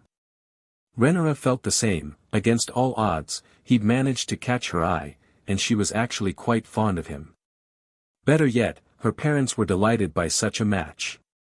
He'd been content then, believed she was more than enough for him, unworthy as he was. Now she was carrying his unborn child and that brought on a whole host of feelings that he didn't know what to do with. But somewhere along the way, he'd incidentally garnered Alicent's attention as well. Rhaenyra had battered and begged then beseeched him to try with her, until he finally gave in. And the rest, as they say, was history. What was the old saying? Some old biddy said it once. He couldn't recall. Love is a hurricane. Yeah, that about summed it up. They meshed together well, the three of them. Kurama chuckled. Very well indeed. Heat speared through his cheeks at the thought, just thinking of it made him dizzy sometimes. Who knows? In time she'll bear you many children of her own. Steam. His face was caught in a sauna and red like roses. Stop, stop, stop. I'm gonna pass out at this rate. Ah, but he digressed. Back to the present, yes, he wasn't at all focused on the Targaryen BSTRDS at the moment. Neither Ulf nor Hugh particularly factored into his plans going forward at the moment. Surely he wouldn't be able to meet them yet, and when he finally did, it would probably be in a controlled setting of some sort with everyone watching him. Imagine his surprise then, when he entered the room and found a stout man with an impressive beard and his very PRGN wife awaiting him within the king's chambers. Naruto blinked. He blinked hard. Right, that had to be Hugh and his wife. No sign of Ulf, which could only mean the man was elsewhere, or more likely, Demon had dragged him somewhere.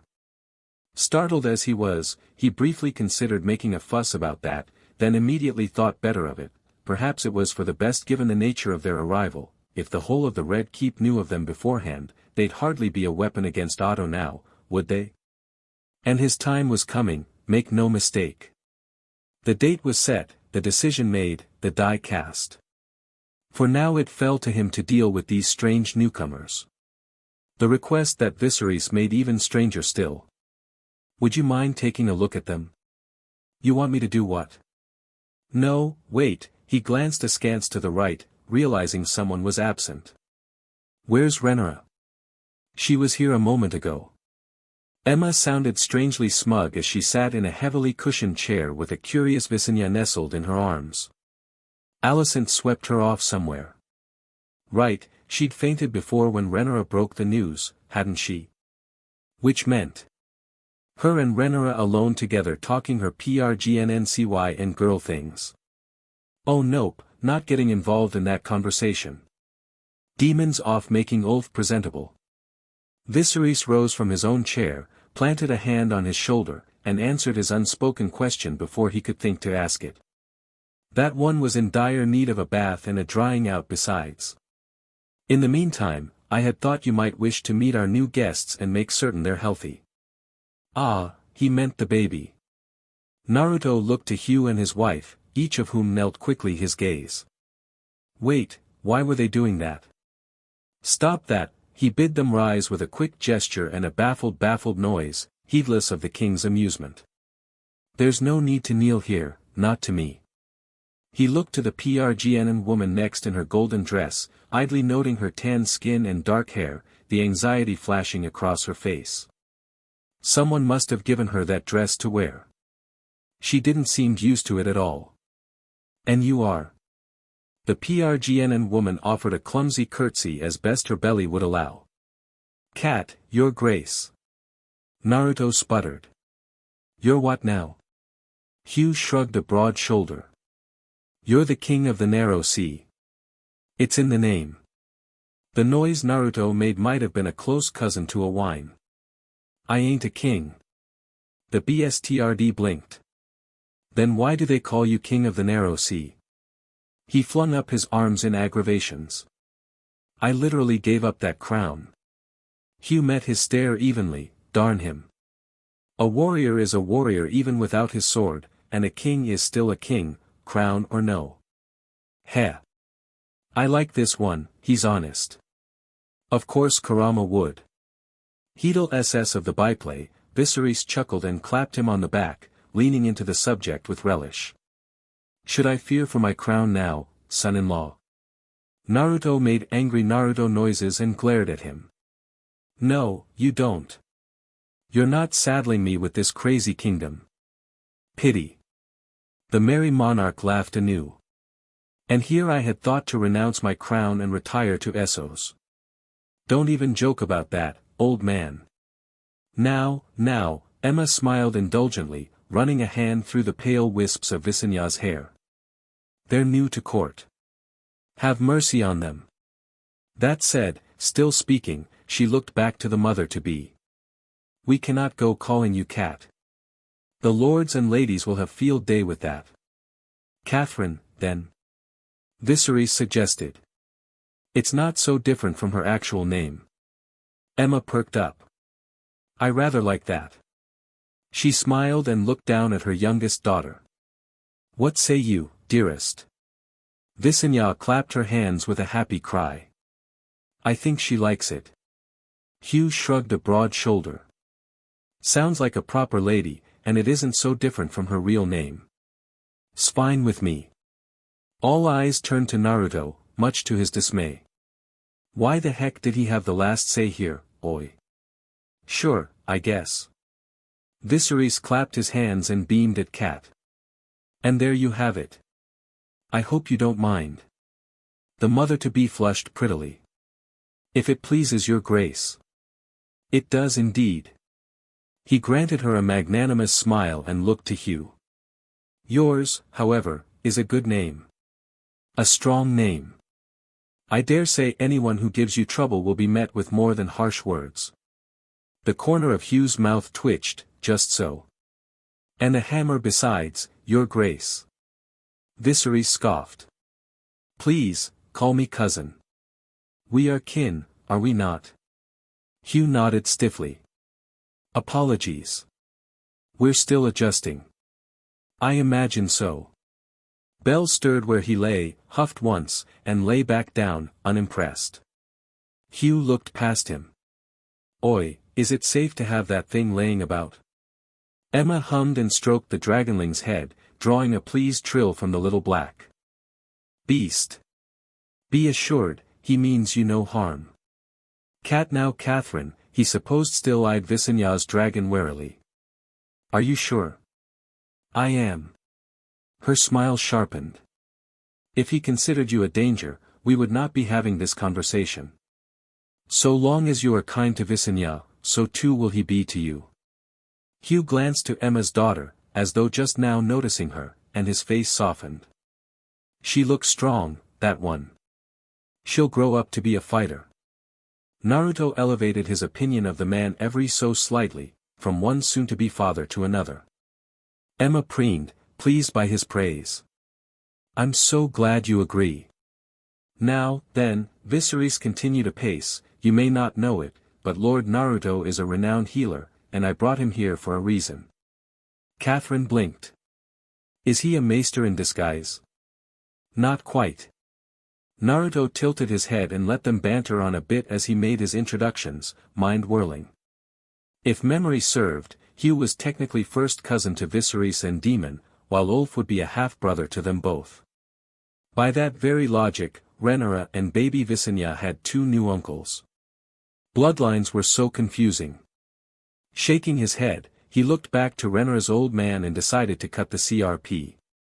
You want me to look in on the kiddo? He jerked an elbow Catherine's way.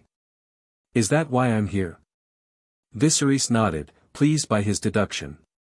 If you please. I would prefer to avoid another near disaster as Emma suffered. His wife squeezed his hand and Naruto felt any lingering annoyance he might have felt melt away. How could he possibly say no to that? Phythian. Hugh hovered protectively like the proud papa he was as he drew near. That much, he could understand. Respect, even. Fathers protected their family, their children most of all. When he made to reach for her, however, the BSTRD grabbed his wrist and his gaze strayed back to his wife. His expression said it all, his words more so. What do you think you're doing? Making sure your child is healthy. Naruto met the man's gaze without fear, unflinching. Or would you rather she be born with a weakened immune system? Perhaps a fatal BRTH defect? Alright, maybe that last bit of sass was unnecessary. Wherever had his patience gone? He used to have more than this. Cat sighed, diverting his thoughts. Let him be, husband. What's the harm? Hugh released him with a grunt, albeit warily. If you hurt her. He beamed. Wouldn't dream of it, big guy. Do not call me that. Aha. Weakness detected. Too late, definitely calendar that. In short order, Emma helped ease Catherine around Viserys' sculpture of old Valyria and onto the bed near. The poor woman accepted gratefully and lay down, a sure sign of her exhaustion. Now that he noticed, she really didn't look well. Had she been eating enough? Her dark eyes flitted to his, breath hitching a little. Please, be gentle. His inner healer took over. Nothin' simpler. From there, he laid a hand on her round stomach, closed his eyes, and opened his sixth sense to the world. An erratic array of emotions assailed him at once, with but a frown, he tunneled his focus inward, fixating upon the burgeoning babe in her belly.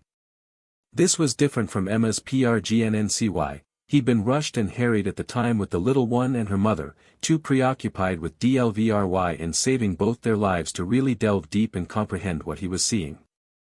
Now, he had more mastery than he did that day. Now he eased into the process, seeking a single point of brilliance. Cat was an easy fix, he mended some malnutrition and gave her a bit of energy, heedless of the gasp she gave, and nipped a few other health problems in the bud. The baby wasn't hard to find. Hello, there. A tether of tentative consciousness touched his, tiny and frail, unable to yet speak. Foreign sensations cascaded through his mind, one after the other. She was warm, she was safe, she was comfortable, but did not wish to leave the warm place. She was afraid of him. She did not know who or what he was.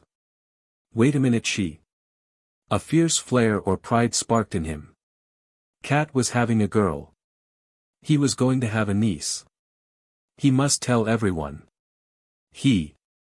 Ahem. Affixing his focus to the present, he returned to the matter at hand, though not without a pleased chuckle. Heh. Wow. Uncle Naruto. Really has a nice ring to it, you know. With but a thought he eased her fears and went to work.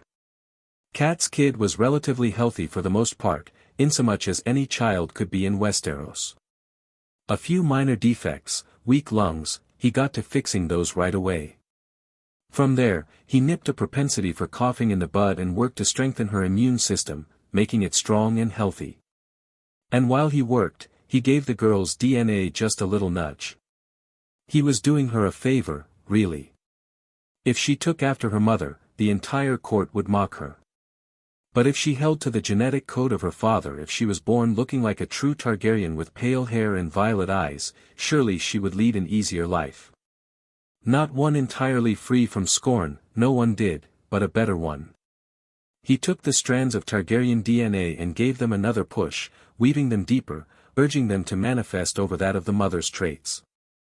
Was it not his duty, nay, his purpose, to make things easier for such an intrepid soul? For a moment his vision flashed and he found himself somewhere else. Hurry up, slowpoke. A young Targaryen girl raced past him in the courtyard ahead of him, wearing the dark leather of a dragon rider. He glimpsed tan skin, deep violet eyes and pale hair the color of snow, her hair almost boyishly short. A wild and reckless grin wreathed her impish face as she slung herself onto a young dragon's back, a appealing blue beast that distantly resembled Dreamfire. The Msidari girl plunked herself down into the saddle with a pleased noise, then turned his way to wave. He jolted, surprised that she was somehow able to see him, interact with him. Hurry up and get on your dragon already, uncle, she tossed her head impatiently, long hair swaying in the wind. We're going to be late. Igan's about to be born. Slow down, Arya. His mouth moved of its own accord, refusing to obey him, to his dismay. It's just a quick flight across the bay to Dragonstone. She looked past him and her grin grew, voice gaining a decidedly teasing lilt. Tell that to him, silly. An almighty shadow fell over his back, punctuated by an irritated, impatient hiss of breath. Her voice sounded terribly far away all of a sudden. He's been waiting for you. Oh. Something nudged his back and nearly bowled him over. With all his speed, he whirled to greet it. Not fast enough, not nearly enough. Reality snapped back like a RBB band, denying him a glimpse of his steed, leaving him blinking stars from his vision. Kurama groaned something that sounded suspiciously like a curse in his head. Whatever had affected him had clearly left him dazed as well. This was someone important, he wasn't sure how he knew, only that he did. Well? Kat nudged him, anxious. How's the babe? He took his hand from her belly and stood, still reeling a little. She's fine, then almost as an afterthought, it's a girl. Hugh perked up, even as Kat gasped. How do you know? I just do. He wasn't in any mood to explain. She'll be just fine. Viserys saw his days, bless him, and swooped in to change the subject. Did you have a name picked out? For a boy, Kat murmured, dumbfounded. We were going to name our son Igan. Naruto twitched in the background and bit his lip to stifle a gasp. Just what was it with him having visions of Targaryens? But a girl? Hugh ran a hand through his beard. Never gave much thought to it. Naruto closed his eyes. Arya would be a good name. The name had significance, even as he spoke it aloud. Power. It was both the name of no one and someone, of one who had yet to exist, of another, who would be born more than 100 years from now. A girl, who in another life, who would one day know the name of every dragon and very much wished she too was born a Targaryen, sword and dragon and all. Visenya would have a lively childhood friend indeed. Hugh nodded, pleased by the sound. That sounds like a good one. I'll consider it. Kat scowled at her husband. We shall discuss that later, husband. She looked like she might protest further, but when Hugh looked to her, she faltered. Viserys took the initiative before either of them could think to speak. Kneel, if you would. They did so, or rather, Hugh did. Poor Kat was in no state to kneel at the moment, so they let her lay abed a while longer. Naruto, for his part, found himself forced to play the part of the unfortunate witness once more. To watch now, as Viserys rose from his chair and laid a hand on Hugh's shoulder. From this day until your last day, you are Hugh Targaryen, cousin of Viserys Targaryen, protector of the realm and the Seven Kingdoms. Rhaenyra's father looked to the awestruck Kat next. And it is my great pleasure to officially make the acquaintance of your lawfully wedded wife, the Lady Catherine Targaryen. There it was, the declaration made clear, the words set in stone. There could be no taking them back now. Naruto hoped they were for the best. You honor us beyond measure. Hugh surprised the lot of them by bowing his head further still. Begging your pardon, your grace. Cousin. Viserys corrected him with faux sternness. Cousin, he amended in return. You've given us so much, and I know I shouldn't ask for more, but once our little one is born. He hesitated, either unable or unwilling to finish that sentence. Ah. Viserys caught on quickly, proving his intellect once more. You wish for a dragon egg to be laid in your daughter's cradle, do you not? Naruto's brow shot straight into his hair. He'd not expected that. Hugh practically prostrated himself.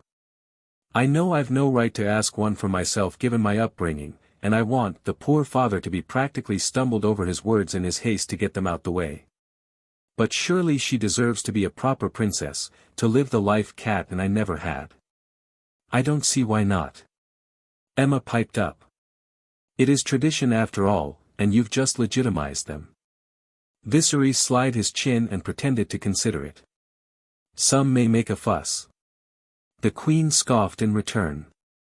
Hang the council and the court. You're the king, not them.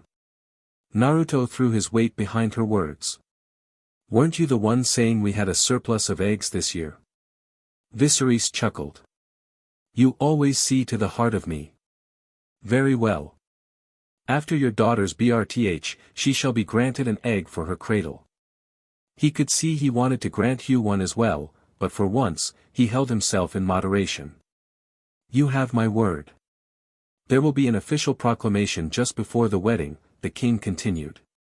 Make no mistake, this is a dangerous game we've drawn you into. Defeat is not an option. Hugh adopted a rueful grin. Then we had best win, cousin. Emma chuckled softly. Rhaenys will like this one. Naruto blew out a sigh. I'll just be going, then. Sir Kristen Cole absolutely despised Lord Naruto Uzumaki. Perhaps, that wasn't quite right, he also respected him, envied him, he wanted to be him. Everything that he was, everything that he had accomplished, everything he would ever be, all gained through blind bloody luck. 7 hells, it wasn't fair. All that he had, he owed to the princess. Were it not for her, he would still be a humble hedge knight. By her word he had gained an honor that no other Cole before him had ever known. The king's guard. There could be no higher honor. He would go down in history as one of the most accomplished knights of the realm. He would live out the rest of his days serving the woman he secretly loved, and her children, then her children's children after her. Rhaenyra would never know how he truly felt for her, his feelings would remain unrequited. And for a time, he was content. Until he came. He had at least been a knight, but Naruto was nothing, by all accounts a lowborn with not even armor or a sword to his name. He'd paid him little mind at first, thought him merely another victim of the princess' kindness, one who would be forgotten in time. How wrong he had been. Instead he found himself forced to watch as the baffling blonde bstrd quite literally, in his mind, failed his way upward into greatness. Until he was no longer a pauper.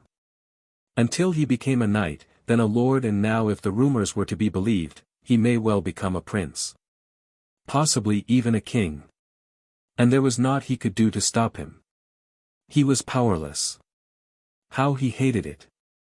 Of what use was his sword arm against a man who could destroy islands? Granted, he hadn't been there to bear witness to the deed himself, but he'd heard the stories, listened to the sailors and Lord Valerian's men alike. One man telling such a fanciful story in a tavern was an accident, another on the docks a possible coincidence, but a third in the streets of Flea Bottom. Then a fourth. Fifth. Sixth. That was a pattern. It beggared belief. He was a weapon of mass destruction, death incarnate, and yet he pretended to be human. How it galled him. Something had to be done. No, something must be done. And as for Cole himself, what was he without the princess? Nothing. No, less than nothing. A warrior trapped in a thankless task, sworn for life. Now he was left adrift, wandering the halls like a ghost. Rhaenyra avoided him these days. She was all but lost to him. Naruto did not, and was not, whether out of arrogance of ignorance he knew not, but the fact remained. Cole watched him leave the king's chambers in a rush now and, after a moment, followed him at a measurable distance. If he was at all aware of him, he did little to show it.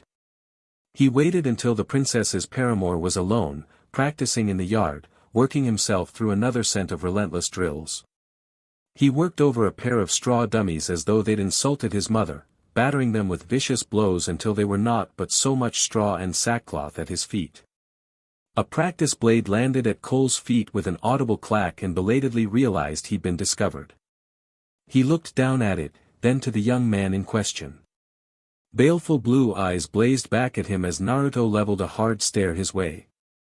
If you're here to fight, then pick up a sword. I could use the practice. Cole considered it for a long moment, then thought better of it for now. May we speak? Credit where it was due, the blonde quickly recognized the trap and made to leave. I don't think we have anything to talk about. If you're not gonna spar. Cole moved to block him and he blew out an annoyed breath. There it was, a brief spark of blue anger in his eyes. For a moment, just a moment, he felt an awful weight push down against his shoulders, as though some great and terrible beast were glaring back at him from within the blonde's gaze. Perhaps that was true. Perhaps not. Either way, he'd come too far to back out now. And so he stifled a scowl, mastered his fear, and bade himself speak. I would discuss the princess with you. Rhaenyra.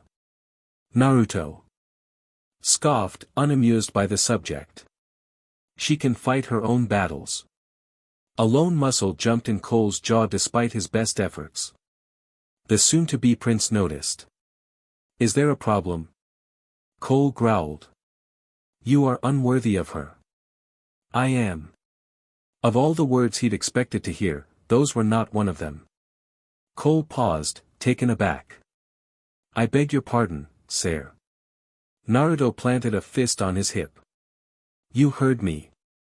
The casual admission left Cole reeling even more, and the words that followed threatened to floor him altogether. I don't deserve her. She's a princess and I'm well me. A small laugh tumbled past his lips as he indicated himself with a gloved hand. Frankly, I don't know what she sees in me. I'm a mess. She could have chosen anyone but me and been better off. His hackles rose at the very insinuation. Then why follow her? Because I love her. Naruto jabbed back. And she loves me. For that, I'll follow her to the end of my days. How those words burned. How they stung. It should have been me. Not this blonde braggart of a boy. You would follow her. Even if it means your death. Cole, the laughter that followed wasn't warm, it was cold, bringing with it an ominous chill. I've been dead ever since I first set foot in your world, dying of 1,000 cuts. Wait, world. What world? What did he mean by that? Naruto didn't give him the chance to ponder it. Stooping low, he snatched up the blunted blade he'd cast at his feet. A flick of the wrist sent it whirling his way. Cole caught it. This was a bad idea, a terrible idea. Temptation whispered to him, demanding an outlet for his rage. Naruto strode over to the rack and retrieved a long sword of his own. The Valyrian steel sword at his belt remained sheathed. Sketching a lazy salute, he waited for him to engage. A moment passed. Then another. Followed by yet another. Still he did not engage. Still that small smirk of a smile tormented him. A scarlet haze crept into the edge of his vision. He couldn't stand it. Cole lunged. Naruto parried him quickly, almost at once. He could see that the boy wasn't skilled with the sword, not exceptionally. His footwork wasn't quite right, but his strength and speed made up for that. He preferred to brave the blade with both hands for one, and it showed. Their first clash put Cole on the back foot. He recovered quickly and closed the distance, swinging low. Steel met steel as their blades locked and clashed. Cole growled at him, voice low. You let the king bring BSTRDS into the keep. An irritated expression crossed the whiskered warrior's visage. I did no such thing. Then why help them at all? He ground it out through clenched teeth. They're beneath us. Beneath you. Naruto broke their blade lock and kicked him in the chest, sending him stumbling back. He considered him for a long moment before advancing, blue eyes sparking. You have only strength for yourself. I have enough to spare. Cole bridled, but the blonde wasn't done with him. His sword flitted out to riposte only for an overhand smash to sweep it away and smash into his side. It sparked brightly off his armor. Cole felt his ribs bruise beneath it. Naruto's sword swept for his knees in a streak of surly silver, forcing him to block with a gauntlet, out of position as he was. He felt the armor there creak ominously as his wrist fractured. If a single family is a burden to you, then how do you expect to protect the royal family themselves? Cole switched hands, grimacing. They would be a burden. Of course it's a burden. A weaving web of steel slashed his blade aside and drove the hilt of the blade into his skull, causing him to see stars. Life is a burden. The burden you swore to carry when you swore to serve the king's guard. Abandoning them would be worse than killing them. Something was speaking through him, a being old and ancient, and he was powerless to resist, barely able to retaliate as his hated foe forced him back, then back again, raining down blow after blow upon him. Dazed as he was, it was all Cole could do to defend himself from the storm of swords and swords that followed. Are you so frail as to consider that a great burden upon you? Clash. Are you so uncoordinated and incompetent with handling your sword that you cannot swing it when your heart is clouded? Smash. Are you so immersed in your delusions that you would put your needs before that of innocence? Thrash. If so, it's a travesty you even consider yourself a king's guard. An open palm slammed into his armor, denting it to hurl him backwards. He struck a wall and slumped down it, winded. Cold steel kissed his neck before he could think to rise, pinning him there. Sinister scarlet slits stared down at him, bestial and inhuman. No longer were they blue. Where had the blue gone? He'd happily take that color over this soul-searing scarlet. Naruto scowled down at him, his expression torn between disgust and outright fury. Well? What do you have to say for yourself? Something broke deep inside Cole, then. It felt like his pride. Renara changed my life. The words poured out of him in a broken babble as he shouted up at the impassive blonde that had bested him so easily. It was she who chose me, she who made me more than I was, she who raised me up to this. Since then she has become the flame I follow. But you. He choked on the words and the bitterness they brought. You took her. Snatched her away, like she was always meant to be yours, without so much how a second thought. You know not how it feels, his head slumped, chin tucked against his chin. Longing for women has brought me grief after grief. Naruto stowed his sword and glowered down at him with a flicker of pity. Then resisted. Bitter laughter tumbled out of him. Would that it were so simple. Your brothers in the Kingsguard find a way. Cole wheezed a sigh. Do they? Perhaps so, he amended at the blonde's thunderous scowl. Or perhaps all men are corrupt. Even you. And true honor is a mist that melts in the morning. To die without that would be a kind of relief, don't you think? The blonde barely blinked. I didn't come here to trade philosophy with you. I no longer have a philosophy. Or rather, my philosophy was this. Cole set a hand to his true sword, fighting the urge to unsheath it, knowing such would truly be his end. To protect the righteous and dispense justice on the rest. You ruined that. Wherever you go, you wade into battle like the storm kings of old, and men are like dust under your feet. And all our fine thoughts and all our endeavors are as nothing. But you march toward your own annihilation.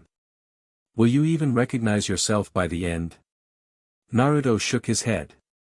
We're more than the sum of our parts, we're not just our failures.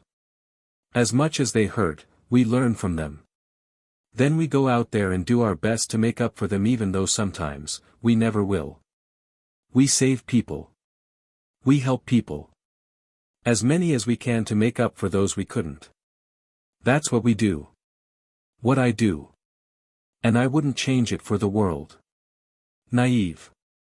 Cole scoffed at it, blinded by bitterness. Then you are blind to your own flaws and faults. Just like RHA. Oi. Naruto seized him by the wrist and, in a blur, hauled him upright his feet. Now listen, bub, you better end that sentence real carefully, or you and me. We're gonna have a problem. Cole shoved him and Naruto released him. He had the faintest realization the blonde was humoring him. The only problem here is you. You're the one standing in the way of peace. If that's what you call peace, then I don't want peace. He stared back at him. I want problems always. His piece said. He walked past him, paused, and clapped him on the shoulder. Live well, Sir Kristen. Or don't. It doesn't matter me anymore. Cole's terrible temper stirred, sparked, snapped, now. Rounding on the blonde, he drew his blade. Kill me, then. Naruto kept walking. Cole gave chase. Kill me. You know, the blonde paused and craned his neck back to regard him. Odd. His eyes were blue once more. Not so long ago, I would have taken you up on that.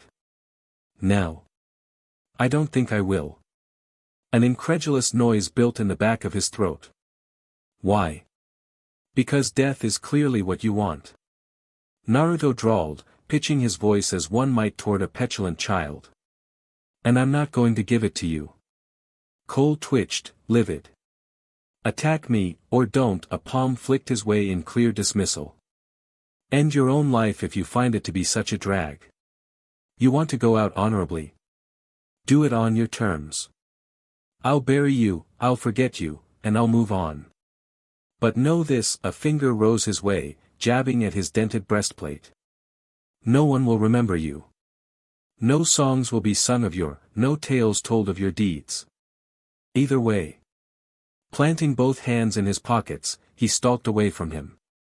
I wish you good fortune in the wars to come. Cole sank to his knees in defeat and despair. Naruto kept walking, paying him no heed. He couldn't let it end like this. I can't believe your PRGNNT. So alright folks, that's all for today. Stay tuned for part 6. Do subscribe, like and share for more such videos. Also check out the story and author NeonZangetsu on FANFICTIONnet. Press the bell icon to be notified first on release. See you in the next video. Till then, goodbye.